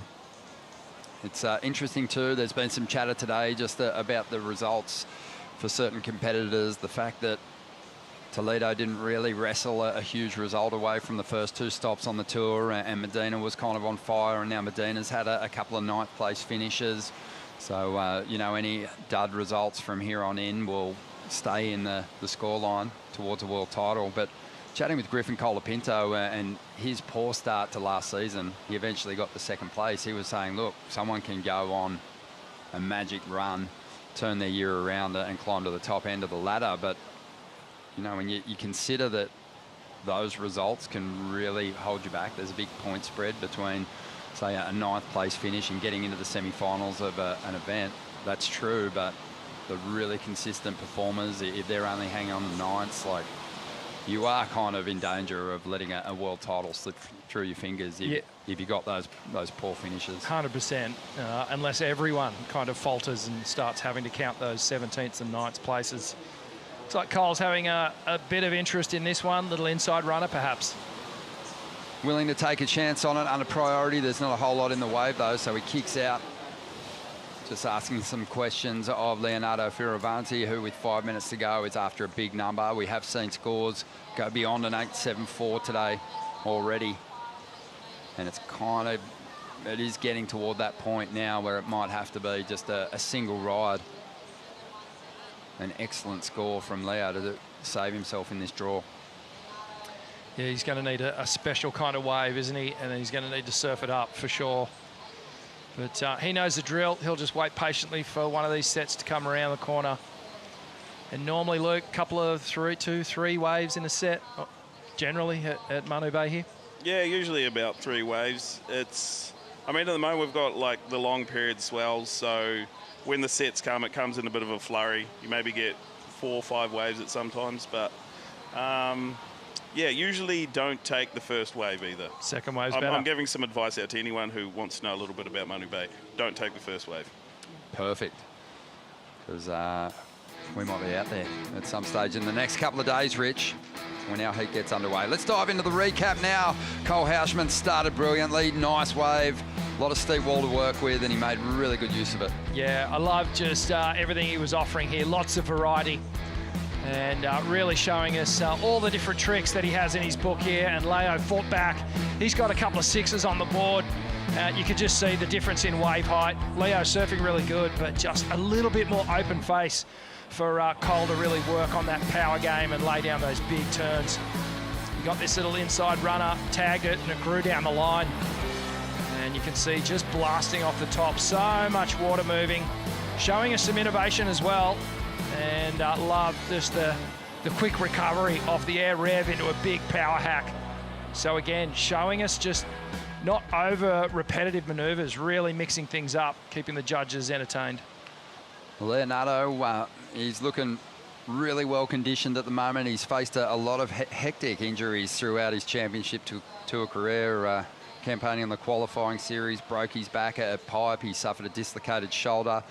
Yeah, he's looking like he's probably more in tune physically than he's ever been. He's been working with Adam Tripass, physical performance and athletic development consultant, along with a squad of other crew campaigning on the championship tour. But they're doing a lot of work on just injury prevention, getting peak performance when you're under sort of these stressful situations. And Leo finds himself in that zone right now, so we'll see the great work he's been doing with Adam pays off. What he needs, though, more than anything right now is an opportunity. Yeah, that tide is starting to creep in. I think it was an 8:40 local time, low tide. So high tide will be sometime this afternoon. We'll get the exact time for that one. Do you know? Any idea? On the tide? Yeah, what time's high? I have no idea. Checking in with the Raglan surf report. Yeah. Well, like I said, I have no valuable information in regards to anything actually surf related, really. But I would take a guess that the high tide is probably at about 3 p.m. Yeah, one thing's for sure. We know it's either coming in or going out. That's right. The back door 2-minute warning countdown. That is on, and that time will seem to fly for Leonardo. Goes a little slower for Cole Houshmand here in the final stages. Luke, just really quickly, you know, so many great surfers from this region, yourself included. We've talked a lot about Billy Stammen, Daniel Cariopa, who's around the event, but who are some of the legends and kind of trailblazers in the Manu Bay zone and that ripped this point? Emerson Tucker, he's a big one. He had a wild backhand as well. I remember it well. Yeah, he was very solid out here. But he was another case of someone who just got stuck here because it's such an awesome place. And but his backhand surfing is world class. Him, I'd say, yeah, like you said, Daniel Cariopa, and they're the guys that stick out. Beautiful. We love it. We've been loving our time here too. Leonardo Fioravanti, I mentioned it before, he wants to extend his trip a couple of days. He's looking at the clock. He knows he's in trouble here. 40 seconds. And Luke, can you usually see those set lines rolling in from a distance? The indicator's sort of the obvious tell. Yeah, well, you look out to the far points indicators in Whale Bay, and you can get a good gauge whether there's actually going to be a set. And I don't know, I've never counted before, but I'm sure a lot of the surfers here have. The time it takes for a set to come to Manu Bay. I'm going a stab in the dark and say it's 2 minutes. Yeah, right. Yeah, 2 minutes. So if we can't see a set out indicators now, then yeah, probably not looking that good, and especially with 2 seconds left. Yeah. Yeah, so it's not going to get there within 2 seconds, for sure, or 0 seconds now. Oh, Leonardo Fioravanti, despite a couple of mid-range 6-point rides, is going to get stitched up here by Cole Houshmand with an 8.17, 7.17, a very strong performance from Cole. Luke, always a pleasure to run into you, and especially to have you call the heat with us here, mate. Yeah, cheers. It's been a dream come true for me, to be honest. I've been like green screening me sitting with you guys for the last few years, and I finally actually got to sit in here and talk to you guys. So it's been a privilege. Mate, good luck with the donations this afternoon. What are you saving up for? I don't know, a Corona, a beer or something. I think we can get you a pass for a Corona Cero at least. Let's catch up later on. Yeah, for sure. On your mate. Cheers, all right, guys. We're going to take a quick break here. More big heats coming your way. Italo Ferreira takes on Canoa Igarashi. That's coming up next.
Welcome back to the show. The Corona Cero New Zealand Pro here at Ragland continues now. True Surf, definitely worth checking it.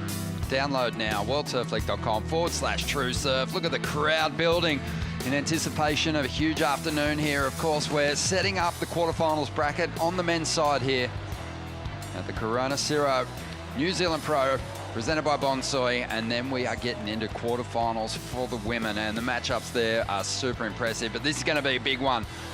2019 world champion Italo Ferreira up against Canoa Igarashi. Italo's had some magic moments this season, still searching for a big win this year.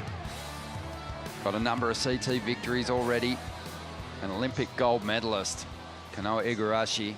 Just always kind of in that title contender conversation, but only got the one CT victory. That's something I want to change this season, get himself well and truly in contention. Yeah, I think for Canoa, he'll sort of be the first to admit that the last couple of seasons, the form hasn't been as consistent as what he would have liked.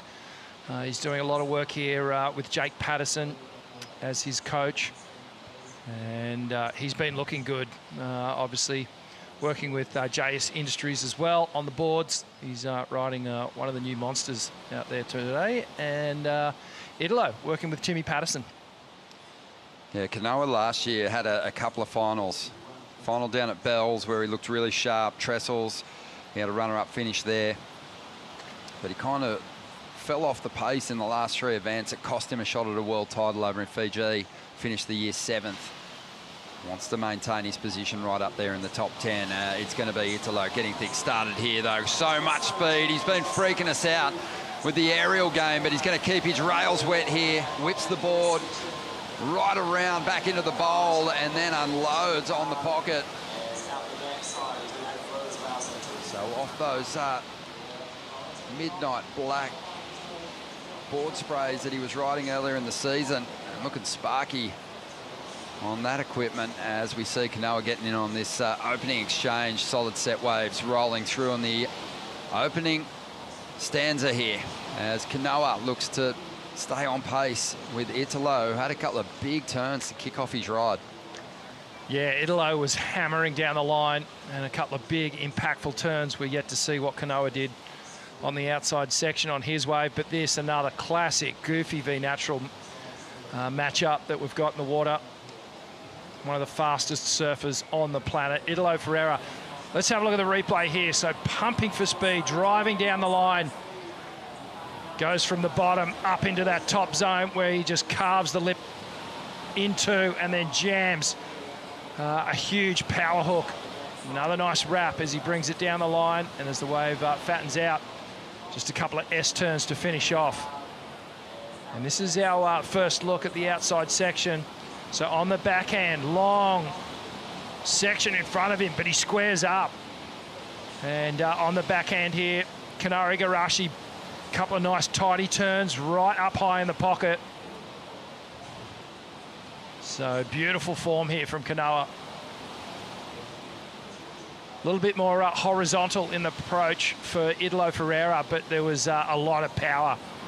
And he was right on the edge of skipping out, as you can see, a little bit more composed in this top to bottom sort of figure eight style of surfing on the backhand for Canoa. So different, these guys, in that, you know, Canoa's really meticulous and clinical the way he goes about his performances. Italo's so unpredictable, and, you know, I think on a wave, Rich, which has a pretty mellow cadence as it reels down the line here into Manu Bay, you know, Italo's approach is really refreshing. He kind of breaks a different speed when he gets up, and just in transition in his moves, some of the big projection airs that he's throwing down in the free surfing sessions in the lead up to the event window starting. You know, he would have been kind of covering 15 feet plus in just like exploding down the line. So he doesn't necessarily always have to go high. He's got a lot of different angles he can take on those launches. And he's up here. He got a 617 on his first wave. Nice flare there. Doesn't lose any speed as he comes motoring down the line looking for more. Canoa started strong too, 717. So Italo here trying to get the jump on Canoa on this second exchange now. Stepping on the tail, lining up his options here on the inside. Unfortunately, this wave kind of flattening out quite a bit. He's a master when it comes to small wave performance, and he can still juice points out of sections this small. And he's just building for the pop to reverse finish there on the inside. So balanced in his stance. No lack of control as he executes that final move. And that'll pair up pretty nicely with the 6-1-7. Yeah, he's going to build a decent scoreline here, opting to take this all the way, almost to the boat ramp, and he'll jump on the Red Bull ski, get back out the back. And let's have a look at the replay here. So again, as you said, Ronnie, these explosive moments, this is what he's so good at. Takes for the high-risk manoeuvre right at the start of the opening moment of that wave. Gets a nice carving cutback, followed by an open-face slash. And now does some nice rail work, keeps it clean, down through the inside section, waits for the wave to go again, and some nice tidy snaps and carves all the way through to the inside until he finally gets to that little manufactured blowtail reverse. You can see him really just identifying the space in between some of those ribs to lay down the rail turns. I think Canoa got a more quality wave in that opening exchange for the 7-1-7. Italo kind of did run out of space through the inside section. I don't think anyone gets off the ski any better than Italo. Again, just so much spring as he just leapfrogs his way back into the lineup here, waiting on the scores to come through from that last ride. So impressive. Just the different angles that he can take into the sky to get that projection out onto the flats. You know, it's a dangerous day to go for a lofty air because that wind's so strong, it can kind of blow you off the back, but Italo did extremely well there to start that ride strong and finished it with the same turn on the inside. 7.33, back out in front. Canoa after a 6.34. Impressive stuff from the electric approach of Italo there. And speaking of solid approaches, Cole Houshmand, heavy-footed, true in that last heat and turning in some great numbers. Yeah, some big numbers, Ronnie. I had to grow a couple inches for this one with Cole again. Cole, that was a big heat, a 15.34 combo. That's your best heat total of the whole year so far. Yeah, it feels really good. Just stoked to keep the ball rolling, and yeah, first finals day of the year. You know, I mean, had a rough little start, but just stuck with the process, and yeah, I'm just stoked with how I'm surfing and stoked to be going left, and the waves are fun. It looks like we should get some more waves. It's been a couple of days off as well. We've had some downtime. There's been some exploring. What have you been up to in your lay days exploring New Zealand? Kind of been doing a lot. We went, been surfing the beach break a little bit. Went and did the hot bath beach. Kind of just taking advantage of seeing New Zealand. And we went to Waiheke Island for a night and just, you know, just get away and check out the island. And yeah, just been having fun. It's nice to also have a lot of downtime because we've been on the road for 2 months now, and we're going straight back on the road after this. So just taking advantage of the down days and just making sure the body's healthy and rested, and yeah, just enjoying this little journey we're on. You had some incredible waves in that one. You're going to need to bring that same attack, that same motivation in the next heat, taking on Yago Dora. That's a big heat and an exciting one as well. Yeah, I'm excited. You know, now it's you're getting in the finals day and you're going to run into the top guys, and I'm more excited than anything, you know, to go against Yago. He's one of my favorite surfers, and yeah, it should be a good little goofy battle. I'm excited, and I think the waves should be fun tomorrow. Let's see it. Thank you, Cole. Thanks, guys. Thank you, True. Well, Italo back to his usual tricks, taking flight, projecting out of the pocket, finding room to move on what looks like a pretty difficult wave to ride. He's trying to better a 6.17 to up the heat score total and grow that requirement for Canoa Igarashi here. Yeah, the feeling I'm getting is that it is not going to better the 6.17. There was just a feeling of disjointedness between the manoeuvres. Surfed it well. I'm just being hypercritical, as would the judges be. And it looks like it has dropped in at a high 4, so no progression in the scoreline then. But really, that last wave for Italo turning the advantage his way, getting the highest number, the 7.33. And now it's up to Canoa to surf his way into another good wave, 6-3-4.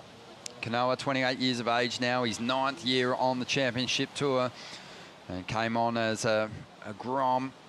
Saved his place on the CT with a magic run in the final event of his rookie season. Finished 20th. That'd end up being his worst ever finish as a championship tour competitor that rookie season. He's had a number of strong finishes inside the top 10. And that one big victory over there in Bali, beating Jeremy Flores in 2019. And at that point you thought, wow, this guy is, you know, just going to keep collecting championship tour wins now, but it hasn't come that easy for him. He's got the ultimate motivator, though, when it comes to just lighting that competitive fire. Jake Patterson, who you travelled with on the championship tour for a long time, could always get you up for a heat.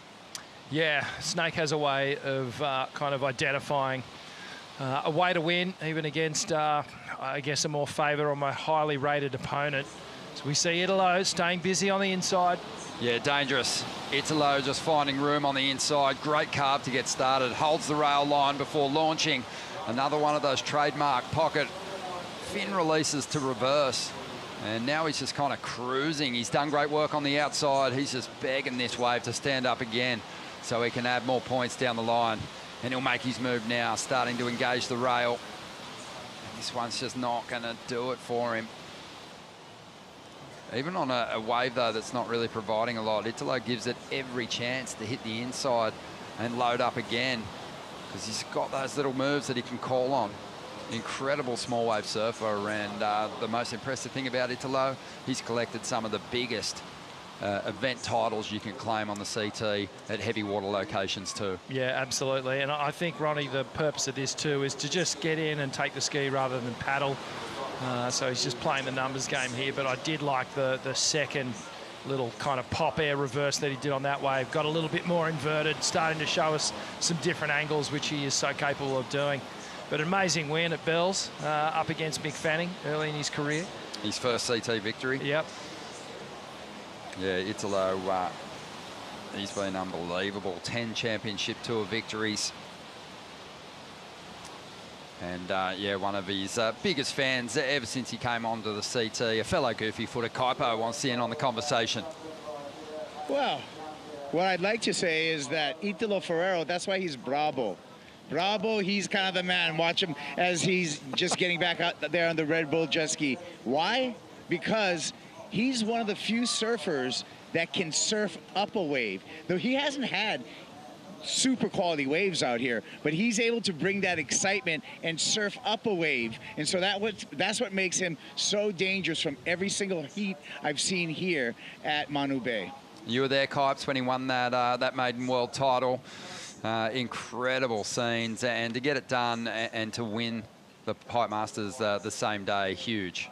Yeah, that was Gabe Medina versus Italo Ferreira in firing pipeline. And that's when Italo really stepped up, if you recall, Ron. A lot of times guys were thinking about Italo as just a air guy, just a high performance guy, but he really showed that he could make it perform, you know, in the heavy stuff at the world's most dangerous wave at Pipeline. So Ferreira, broad skill set, and you know, you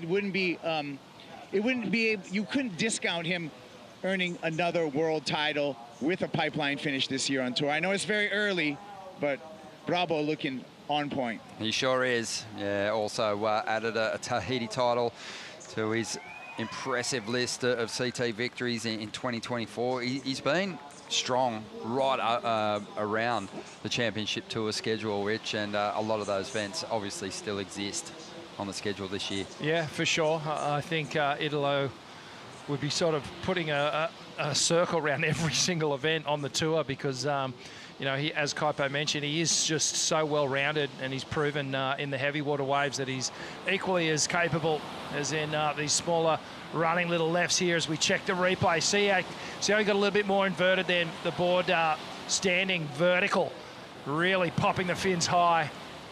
And I think that's why the judges have identified it, and he's actually bettered his score 6.33. It was really off the strength of those opening moments, and then down through the inside, got a bit of small work done. Yeah, the combo gets paid, but you're right. It was a quality tail high, air to reverse. And yeah, we'll try and get a look at that, 6.33. And he's just building nicely under Canoa's priority. Canoa is aware, though, that, you know, he had a decent wave at the start for a 7.17. All these waves that, you know, Kaipo touched on, it was a great observation that they haven't been the highest quality waves. In fact, they've really only offered Italo an opening section. But he's managed a couple of combos that have fetched that solid score. It's a pretty decent carve here, too. This is why he's so dangerous. Opening carve. Beautiful compression as he comes out of that turn. That helps him build speed. And see here, see how the tail got nice and high. And his airs before that have stayed a little more flat, a little more horizontal. But that one had a bit more pop and innovation to it, and that's why the judges have paid it. And it's for that reason, it's a difficult matchup for Canoa, because they're definitely going to be looking at his backhand hits and sort of saying how much risk is in this turn, or how much power did he really unload. So it's hard when you start contrasting or comparing those manoeuvres. And I think you identified it earlier in this heat when you said that, I mean, Canoa's just such a precision style of surfing, the way he approaches the wave. He has these airs and he has these bigger moves, but he does them in such a smooth way, whereas Italo has these massive, explosive, high-energy moments on the wave that kind of gets you excited, gets your blood pumping around your body. And you know, if we're feeling it here in the booth, you know, the judges are also feeling it up in their tower. So, you know, he really knows how to play into the hands of the judges. Pretty amazing, too. Touched on, you know, Canoa's impressive finishes. These two were both kind of on fire at similar times. Canoa's, one of his best finishes was Italo's world title year, 2019. But Italo has been a solid fixture at the top end of the rankings, you know, for getting close to a decade now. It's been pretty amazing. From 2018 to 2025, he's only had one finish outside the top 5. That was 2023. He had a 13th place finishes, but everything else has been, you know, 4th place or better. So he is one of the most consistent campaigners on the CT. A proven winner, not too far behind a couple of the sports greats now, with 10 championship tour wins, and you know he'll have more. Those stats are actually mind-blowing. To be able to maintain that consistency within the top 5 for that many years, quite incredible, and just a testament to just how well-rounded and determined he is. 14.5 minutes to go here. We're going to take a quick break. Back with more from the Cero New Zealand Pro, presented by Bonsoy, right after this.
This is Ragland.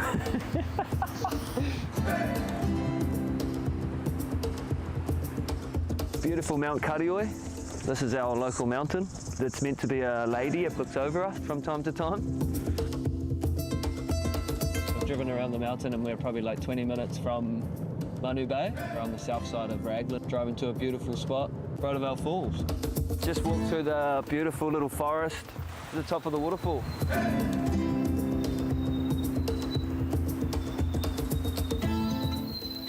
Favourite sounds in the whole world. Amazing.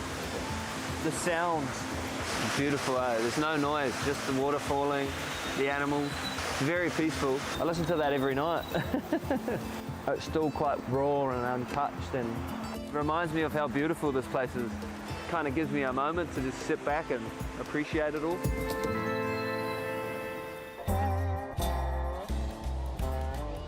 Welcome back to the show. This is Canoa Igarashi. He's up against Italo. He needs a score.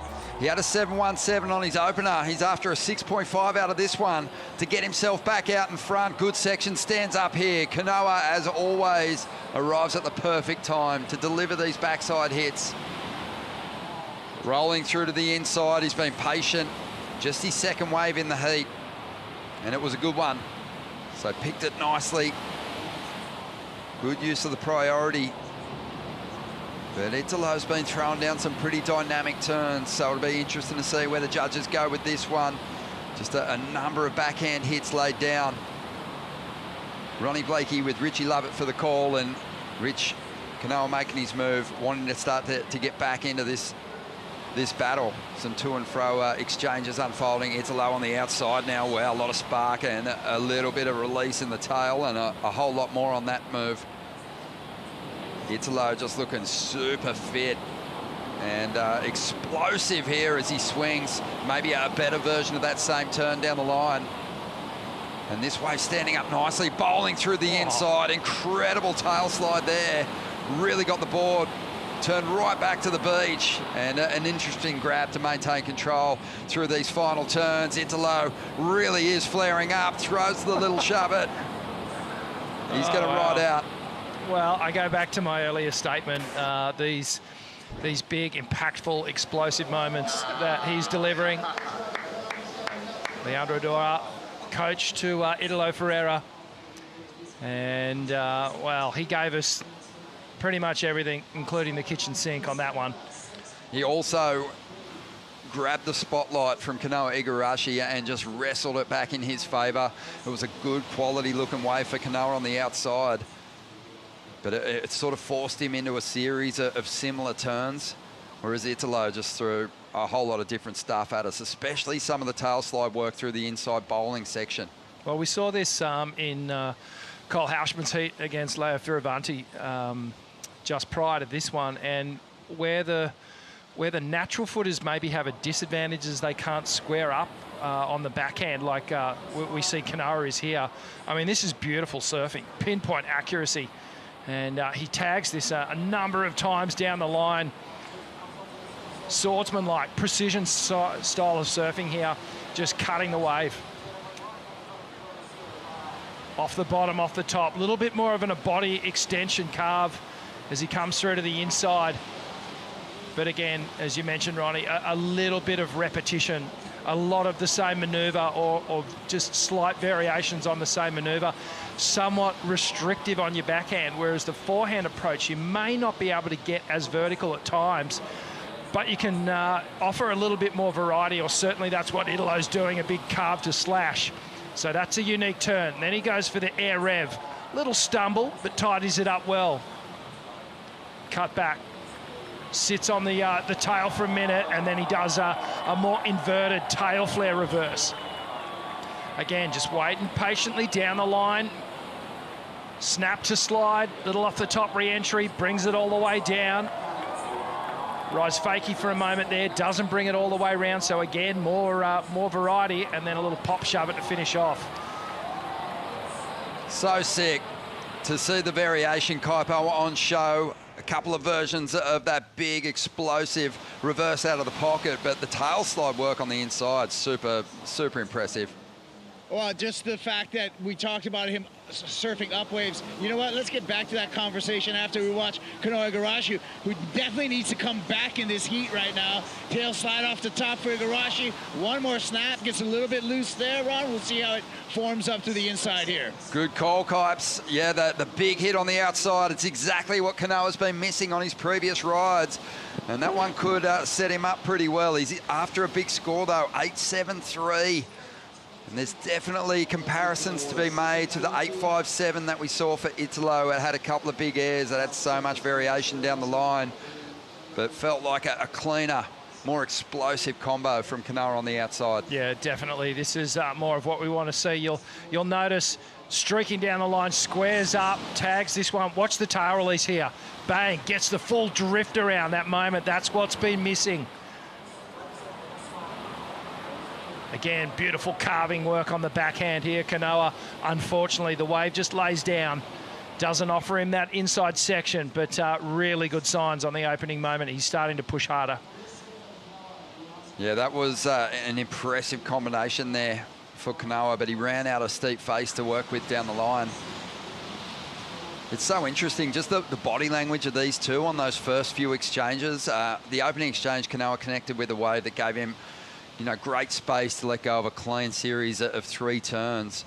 But meanwhile, Italo, you know, on his first wave looked pretty sparky, but, you know, he went on a bit of a run there, and every wave he took off on, it just looked like he was surfing at full speed, looked a lot more alive on his equipment, and Canoa kind of looked like he was moving a little slower across these waves than Italo. The energy wasn't there, but now that the pressure's on, you can see Canoa starting to step things up. I just wonder if he's left that run a little too late here. Yeah, and you can see he is trying to wrestle back the rhythm of this heat and change the rhythm of the heat so that he's on the better rides. But again, to Kaipo's point, Italo has the ability to surf waves up and really show us all that variety. The Brazilian world champs do it better than anyone. They really do, and you're right. You know, Kipes identifying that. These are waves that Canoa Igarashi didn't necessarily want because he was kind of already up against it. I'm putting Canoa on these rides that Italo's getting scores out of, and I can only see Canoa just doing that precision work on the backhand, that figure-8 style backhand hook, but Italo's being able to just mix it up and offer the judges so much more in terms of different maneuvers, just making little tweaks to these front-side air revs. That one he rode out fakie for a little while, then a little pop shove it right at the end of the wave. So really, what more could he have done? Yeah, incredible stuff. Just kind of creating critical moments on a wave that didn't really have a whole lot more than just a tight little pocket section as it reeled through the inside there. 8.57. It's a healthy score as we catch that IC score update, seeing the average from the panel. Everyone loved it. Undeniable stuff. Just over 4 minutes to go here, and Canoa's after an 8.73. What's working against him is priority here, and as you can see, not a whole lot of set wave action on the outside, the indicator section here of this incredible point break. It is. It's one of the most well set up left points in the world, and different moods throughout the tide. We've still got a number of hours until we do see full tide here. The wave moves closer, even closer to the spectators as it moves up the rocks. And more of an even wall too, Ronnie, when the tide does start to fill in. You get less of these ledgy sections. 3.5 minutes on the clock now. And Canoa, he would love to have priority here in the first choice of the next set that does roll through. But Italo Ferreira in the commanding position right now. We had Luke Sederman from the Ragland Surf Report in here with us before. He's a 2-time winner of the King of the Point contest here at Manu Bay. He said those second waves in the set are so good. That's something that works for a surfer who doesn't have priority when there's set waves approaching. You know, Italo will be forced to kind of make a decision.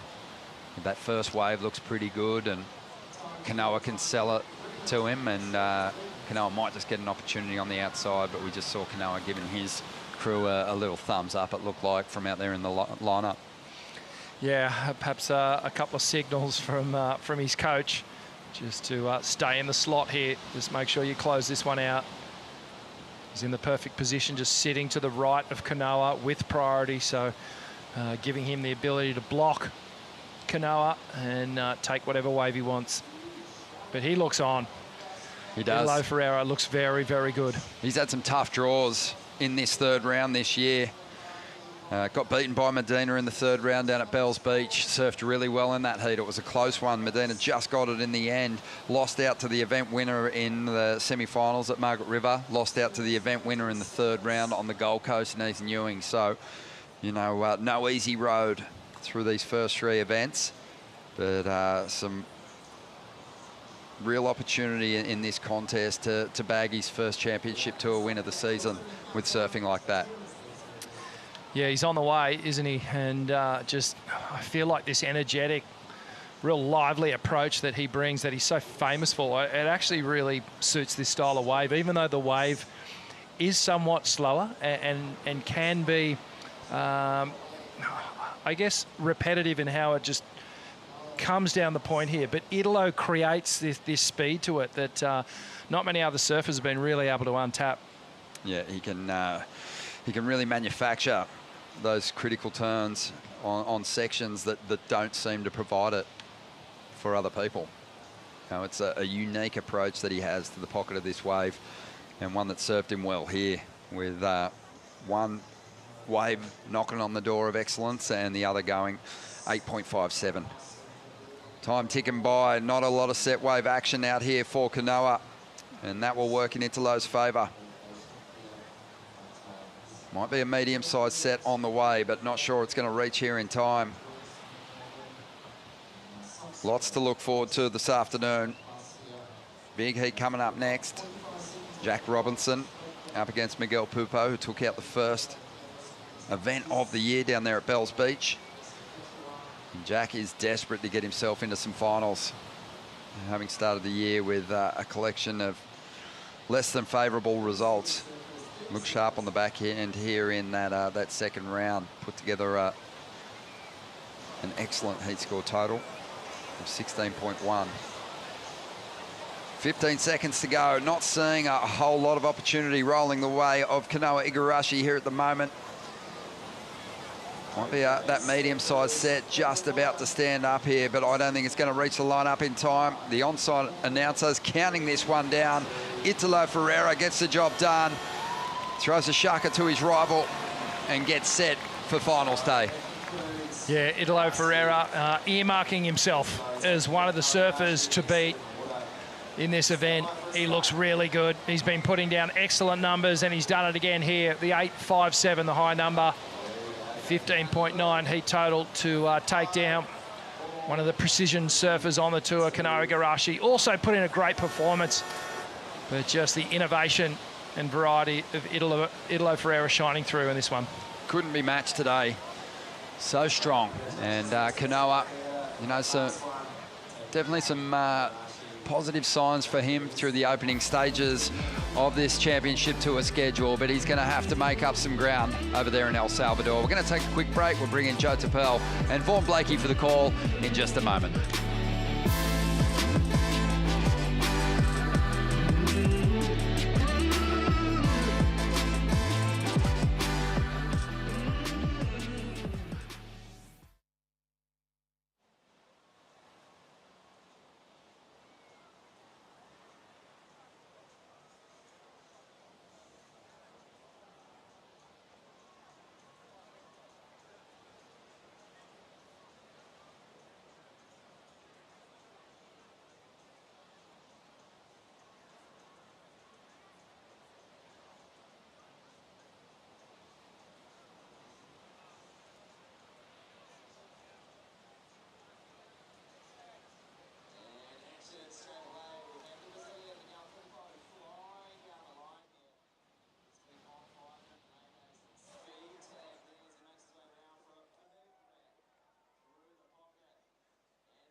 Miguel Pupo showed that his dream is not coming to an end anytime soon, picking up a huge win to kick off the season with unbelievable backhand work, back-to-back days at Winky Pop, and he is able to call himself a forever Bells champion.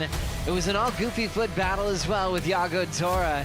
Miguel got a big hug from Sammy Pupo, the rest of the Brazilian Storm, and got to wear the yellow jersey for the first time in his career. There wasn't a dry eye on the beach. Everyone's a big fan of Miguel Pupo as the human being, and obviously the unbelievable style and approach that he's brought to the tour for over a decade.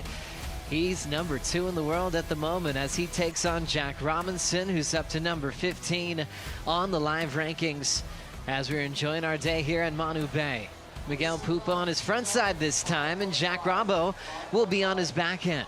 Joe Turpel and Vaughn Blakey here for the call. Vaughno, this is a classic, and we already got a start from Miggy Pupo. Let's see what he can do. Career best form for the Brazilian veteran as he fangs down the line here at Manu Bay, and nice speedy little off the top.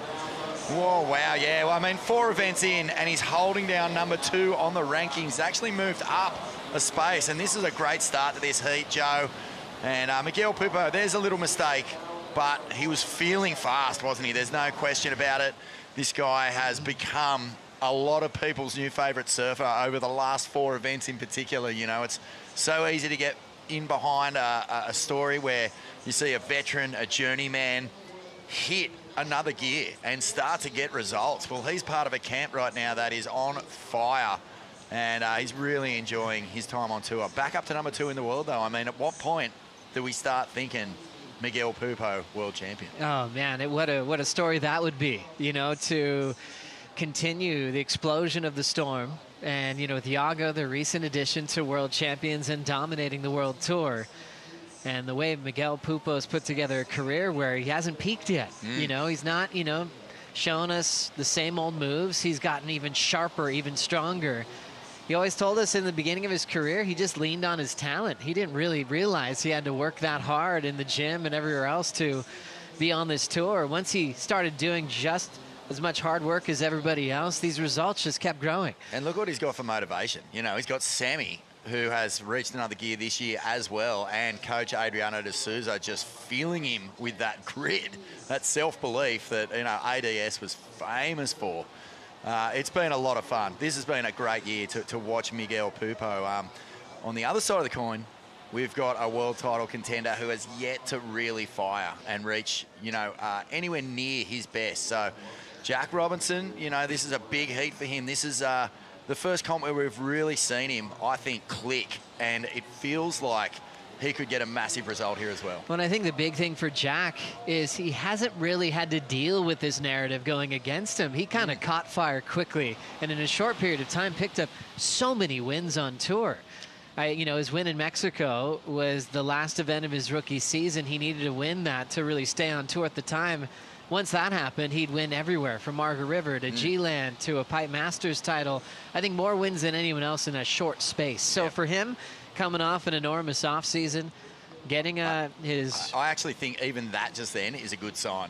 Like, Jack is, well, he's otherworldly. Like, we call him the Vortex Shaman on Ain't That Swell, and it's kind of stuck. It's gone with him. But when he's in touch with the ocean and sort of in a position where he feels like he's got something to prove, that's when he's at his most dangerous.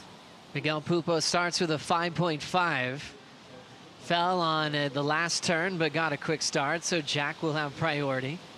Still just scored on your top 2 in these heats. You got the jet ski assist, and Robinson has that special relationship with the ocean. He's going to keep waiting while Miguel Pupo keeps surfing. Wave number 2 for the Brazilian. Getting down the line, he's got the wall opening up. He throws the tail to the sky and lands a reverse. Showing that he's still got it above the lip. Rookie season back in 2011. And number 2 in the world in 2026. Here at Stop 4, carving through his points, but so explosive. On that start, risking it all. It was a type of maneuver Yago fell on a couple of times in his heat earlier today. This is the part where you wave to the water patrol, then throw a couple of bonus turns. He'll turn around to see Jack Robinson in motion. Jack with the carve. Always patient in that style. Real comfortable body mechanics, always easy to watch. He'll have to try to paddle his way into this double up, and he'll line up the Red Bull ski as well to get out the back. We caught up to him already going down the line, but so far it's just feeling a clear advantage for Miguel Pupo on his last wave. Yeah, it was a nice ride from Pupo. His body energy feels good, doesn't it? Like he's getting these waves that are sort of hugging the point really well, which is allowing him to go fast. And in the flat sections, you know, he doesn't look boggy. He doesn't look weighed down. He looks quite loose and fast. But when he does get something that stands up, he can throw those fins, and that's a really cool point of difference. Kaipo, how did it look for you? I love the opening exchange. I think the flare factor might go to Miggy on that one with that outside maneuver, but Jack looking really solid with the fundamentals. But this is such an evenly, as far as the surfing ability and what you've seen in the free surfs from these two surfers, this is a very evenly, this is a very even matchup.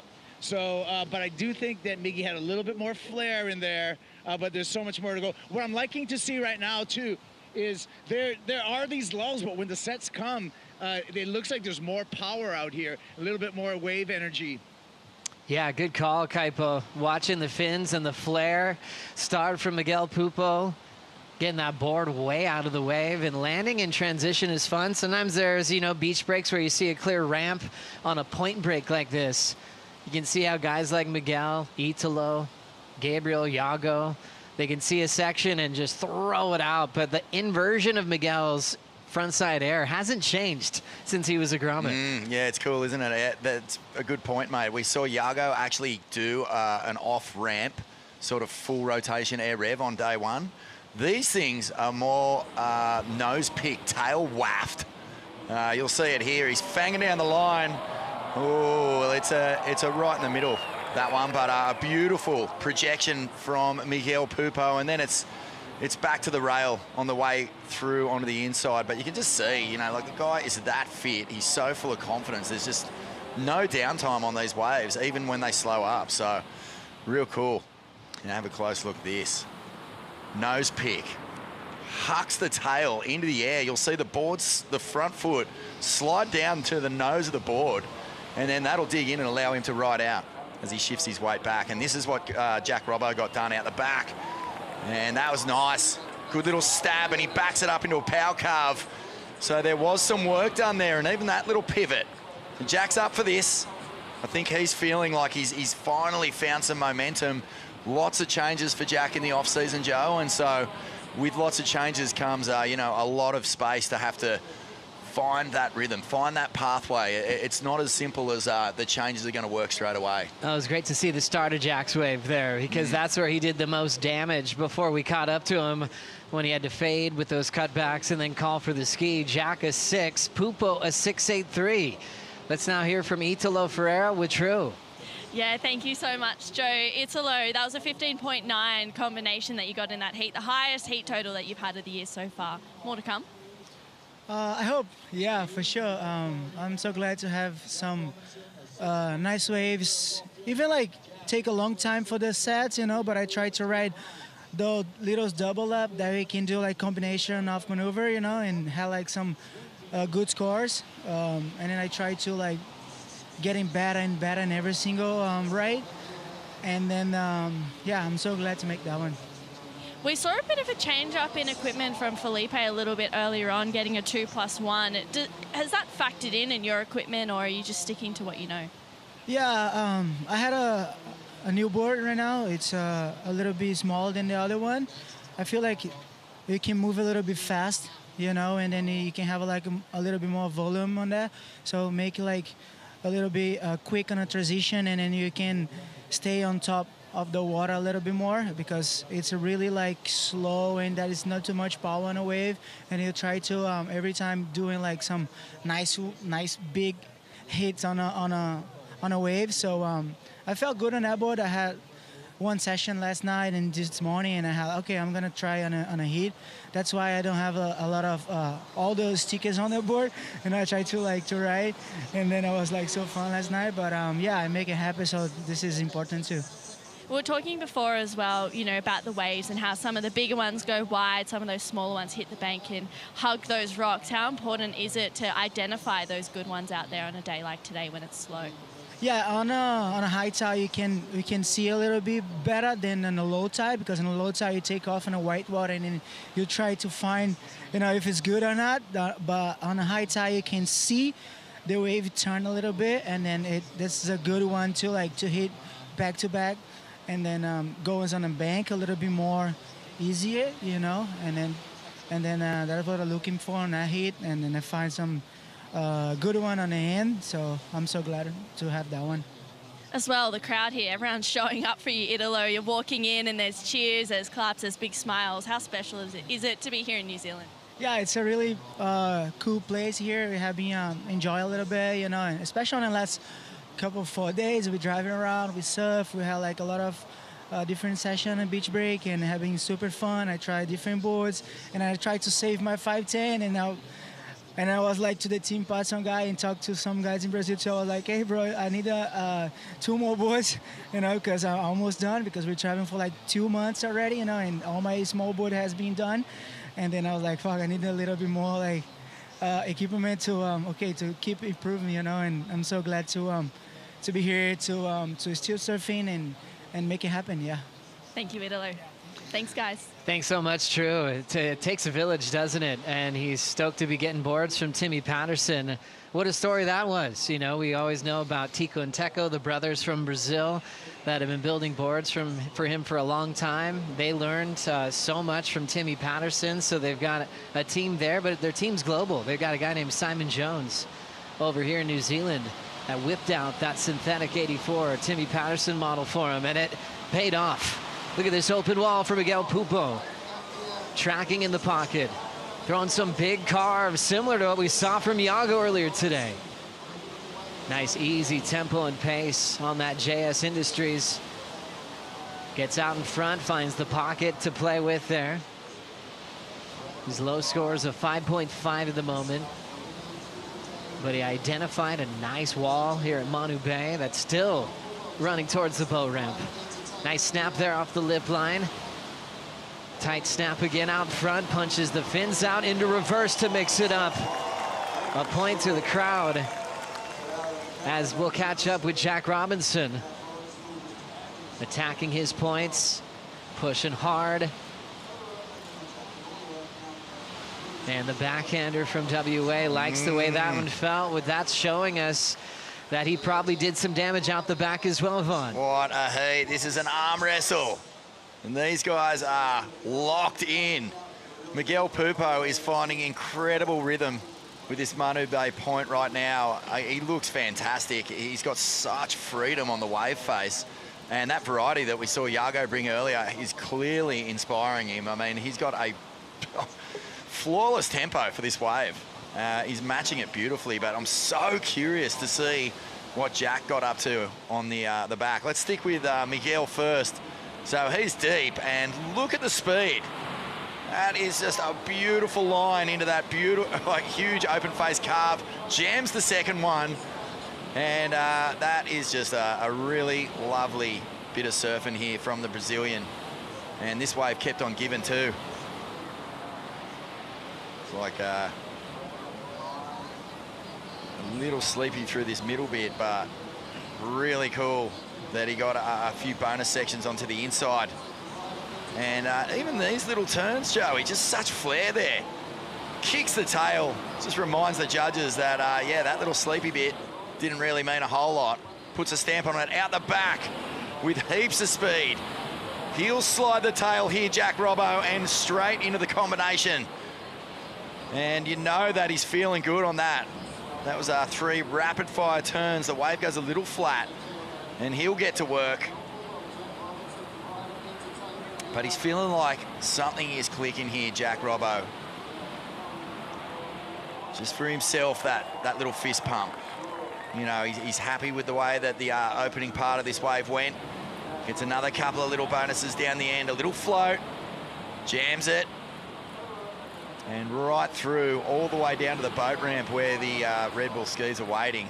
Good exchange. Really good. I mean, we've got a battle here. And just in between waves as well, as you notice at the start, Vaughn, Jack's getting off his board and laying down in the water. We know how much these guys focus in the Red Bull Athlete Zone, but in the middle of a heat, when he can actually get off his board, lay down, it's like that float take therapy, when you have the water above your ears and you could just really lock in. He's doing that in the middle of the matchup with Miguel, which, even though he's being peaceful about it, for a guy like Miguel, he might be like, what is going on with Jack? Yeah, there it is. I mean, it's incredible just sort of how many different modalities there are for these crew to sort of manage their emotions. You know, for Jack, it might just be about slowing down the heart rate, getting into the rhythm of the ocean. But that's a big score that's just dropped for Miguel Pupo, a 7.83. That's near excellence. And now waiting on the last of Jack Robinson. And just while we wait for that score, remember quarterfinals coming up next with Gabriella Bryan and Alyssa Spencer. For all of our fans watching on YouTube, those streams will stop at the end of this heat. A new live stream will start for the quarterfinals and beyond. For everyone in Brazil, coverage will continue exclusively on WorldSurfLeague.com, the WSL app, and Globoplay. And for fans in the U.S., coverage will continue exclusively on WorldSurfLeague.com, the WSL app, and ESPN+. 16:25 to go. Numbers in for Jack. It's a 6.5. Miguel 7.83. Bit of separation there. Pupo out front with priority, eyeing up this wave here at Manu Bay. Miguel Pupo locks in, and he stumbles. Priority goes straight to Jack Robinson. That's huge. That is huge. Jack Robbo has... It's not that he's out of rhythm. It's that he's playing second fiddle to Miguel's priority. So, like, Miguel's had his choice of the waves. He's used them beautifully, and he's built a substantial lead, an 8.16. That fall puts the power back in Jack Robinson's pocket. So he's going to have to use it now. He knows that Miguel is not quite running away with it, but building beautifully. And that is the exact moment he's been waiting for. Wow, will that be a turning point in this heat for rhythm? Miguel just owning the heat with points and priority, then a stumble. De Souza is trying to get him to reset. They have a short-term memory there, and now just opt a new game plan mentally. Still got the lead, and he has to forget about that big mistake. It's huge, isn't it? That wave really looked nice too. It was a steeper one that sort of sat up onto the point, and it's just a little bump just brought him undone, and really uncharacteristic for how he's been surfing in this one. He's been in such control. So door swings open. Robbo goes back into Zen mode. He wants to connect here. He wants to feel this next set. And you got a few indicators out there when you know a wave's coming, so he knows how much time he has in between sets. Jack taking advantage of just a moment to lay down and just take in the deep breaths. For Jack, the way he believes in himself and an energy type of guy, he probably knows that's the gift he was hoping for. Just those little priority changes. Jack will just inflate on that with confidence, knowing that things might be turning around to his side. Oh, it's such a good point. He really is a creature of energy. If it's going his way, he can utilize that to really put the foot down. If his back's against the wall, he has this incredible ability to just conjure something out of nothing, whether it's a miracle wave, a miracle move. He loves the fight. So little mistakes like that, you're absolutely right, Joe. He will feel really positive about that, almost as if it was his doing. 13:45 on the clock. Are things turning for Australia's Jack Robinson? He has priority, chasing an 8.16, but current world number 2 in the live rankings. Miguel Pupo's been smooth with finesse. Take a Bonsoy brew break.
The Corona Cero New Zealand Pro presented by Bonsoy is brought to you by Corona Cero, made with 100% natural ingredients.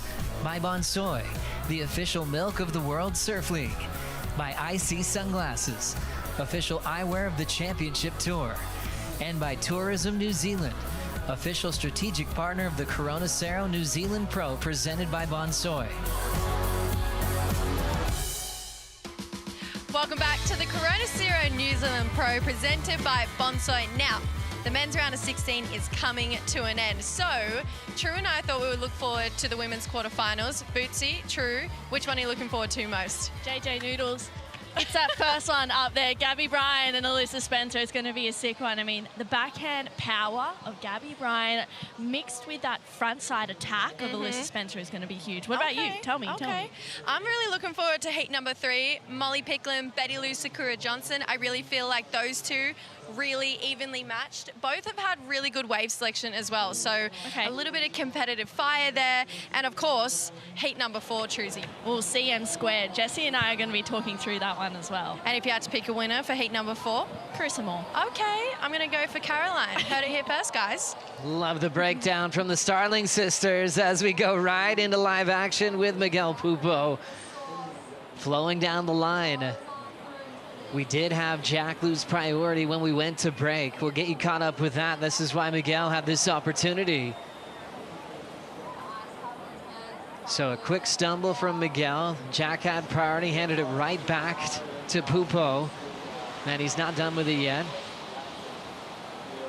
Takes advantage of the downtime to cruise, but then he knows there's more of a lip to hit here. Wow, really lost control of his board there. Trying to force the punt. And also trying to force improvement. His low score of 6.83 was in the back of his mind there. So interesting stage of this heat, Vaughn. We almost thought maybe Jack would catch the rhythm of getting that priority in his favor, and apparently he passed it right back to Pupo. This is unbelievable. We don't know what's happened yet. We'll have a look, but at 1.5, so Jack elected to go something that handed Miguel the last wave we just saw on screen, and it was a howler. You'd have to think his 7.83 was a pretty good ride. It had a similar sort of characteristics to that. This could be a real heavy one for Jack Robinson as we wait for these scores to lock in now.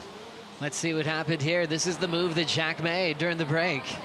So he gets the high line. He comes off the bottom. He throws up a little backside. Oh, the wave just goes wide on him. So it was no mistakes, really. It was just a wave that wouldn't stand up like this one did. And Miguel Pupo is unleashing, leaning into the rail. Formula One carved down. And he has really made Jack Robinson pay here. He'll stick with this one right through, and it looks like the score could be coming through now, Joe. Miguel Pupo taking advantage of, well, Jack's just wave selection, really, which sometimes can only be broken down in hindsight. But Jack had to kick out. That allowed Pupo to just throw down some unbelievable frontside rail work on the open face. I see a 7.13 to go with his 7.83. Jack now needs a bigger score, an 8.46 to crack the quarterfinals. So much on the line in this one, Vano, with the yellow jersey, of course. Gabriel Medina out this morning to Felipe. If Miguel Pupo makes the quarters, Gabriel will lose the yellow jersey into El Salvador, since Miguel is number 2 in the world at the moment. We'll keep you, up to date with that. Yago still in the mix. Some other scenarios for yellow will continue. But if Miguel does win this heat, the yellow jersey will trade hands. And then for Jack, it's all about salvaging his world title campaign this year.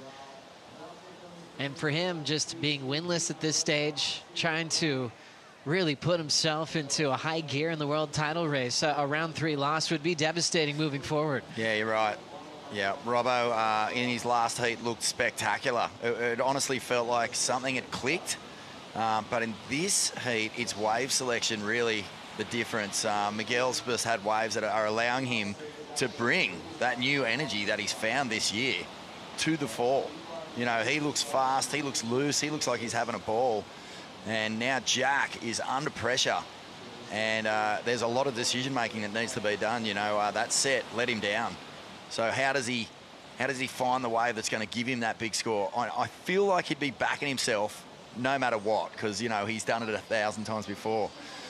But there is a funny little feeling around this event at the moment, Joe. You know, with Medina out, it's changed the narrative. It's changed the atmosphere around this event. You know, even without a win this year, Medina's performances have felt like everyone's chasing him down.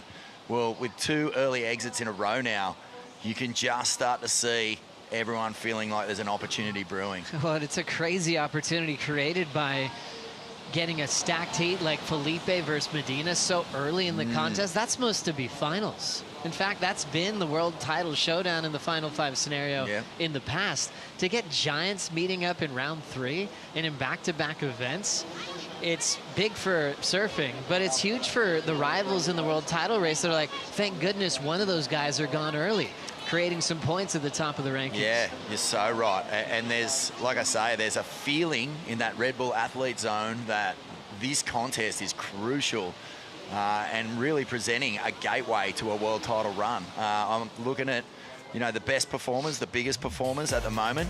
You're looking at Italo, you're looking at Miguel, you're looking at Yago, and Felipe is making a real run as well. Griffin's still alive in this event. Every single name there is looking at this and going, okay, this is where I get my world title firing up another level. And you just look at those guys, just goofy foot Brazilians coming for the top, you know. The leader still, Medina. Miguel's got to win this heat to jump into that #1 spot on the live rankings. The Yago Dora has been absolutely brilliant. The joy of them being on their front side, it's clear. It's not just about airs, it's about how much variety they have. Even their open face power hooks have really been standing out. Jack 15th in the world on the live rankings, chasing that 8.46. Rio Waida, incredible backhand. He's got Morgan Cibilic in the next round. Yeah, that's going to be a really fun heat to watch, and both those guys will be using that opportunity to get themselves as far away from the bottom of the draw as possible. They want to be, you know, making a move for the top 10. You know, Rio has made no secret about it. He said to me in a post-heat interview, like, I'm here to win this comp. Like, that's my goal. And I feel like Morgan's in the exact same boat. They're not looking at quarters. They're not looking at semis. They want to get into that final and they want to win the thing. And I think that's on the back of, you know, like seeing Miguel Pupo and Georgie Pitar come through. You know, like not necessarily people who command your attention when you look at the top 5 from the past 5 years, but certainly surfers with the talent to win comps, and they've done that, and now everyone on tour is suddenly going, hang on a minute. You know, Georgie Pitar's run through Margaret River is probably the best example of that. Like, every single Brazilian world champion, he got through them to win that comp. So, you know, there's a lot of fire after seeing that. For sure, definitely fired up the Aussie contingent. Morgan Cibilic talked to you about that earlier. Seeing George win made him so motivated, as he's the only one remaining that came from round 1. Chasing this wave down is Miguel Pupo. It actually rolls underneath him, and Adriano's kind of signaling with him to stay on him. Stay on him. You know, Miguel looking at that wave then. What's his top 2 rides there? A 7.83 and a 7.13. Adriano's saying, no, keep to the job at hand.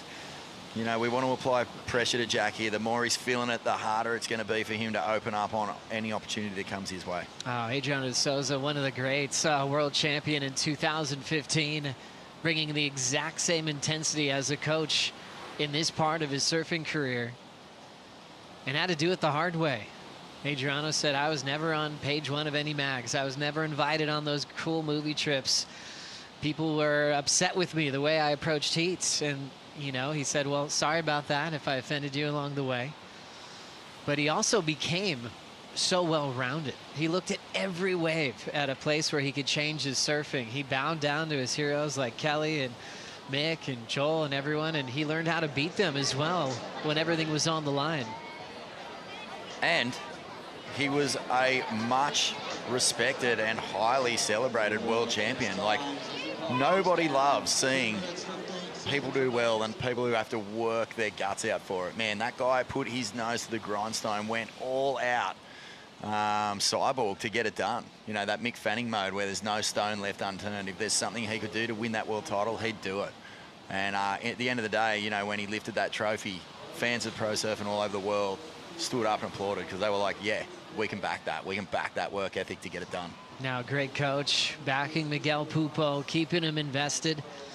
Miguel's such a nice guy. His filmer, Bruno, will joke around. He's like, okay, if it's crowded, everyone's saying hi to Miguel. Even though he's practicing, he's going to chat to everybody in the lineup, and I might have 4 waves to edit later. You know, he just said that's just Miguel. He's gonna have a chat. He's going to say hi.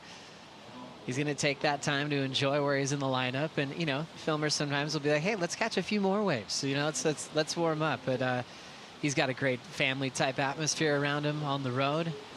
Does it for his whole family back home in Brazil. Proud father. And with 1:10 on the clock, pressure is on Jack Robinson to chase down an 8.46. This is huge. This is such a big story playing out right now. Jack is willing so hard any lump of swell to come his way, but it kind of needs to be a decent one, an 8.46. If you think about the waves today that have garnered a score in that region, they've been sets. You know, we're not seeing people surf up at one of those in-betweeners. It has to be a solid wave and it has to be attacked. 40 seconds to go. Keep your eyes on the horizon. There's a shallow part way out the back with the bathymetry of the ocean floor where you could kind of see some lines pick up early and then bend right into Manu Bay. 27 seconds for Jack Robinson to break free and make it into a finals day. Currently number 15 in the world. Glances at his Apple Watch. He definitely had the opportunities in this heat. Priority mix-ups on both of their sides, and Miguel Pupo ended up with a 7.13 on his last, a 7.83. And he will take the yellow jersey from Gabriel Medina. At the moment, as he moves on into the quarterfinals, Jack Robinson will prepare for Punta Roca and El Salvador. Things just get better and better for Miguel Pupo this year as he's moving on. All of our fans once again watching on YouTube, that stream will stop right now at the end of this heat. A new live stream will start for the quarterfinals and beyond. For everyone in Brazil, coverage will continue exclusively on WorldSurfLeague.com, the WSL app, and Global Play. For fans in the U.S., coverage will continue exclusively on WorldSurfLeague.com, the WSL app, and ESPN+. Quarterfinals coming up next. Gabrielle O'Brien taking on Alyssa Spencer, followed by Tyler Wright and Sawyer Lindblad, setting up what could be a finals day as early as tomorrow. A lot of action coming up next, right after this break.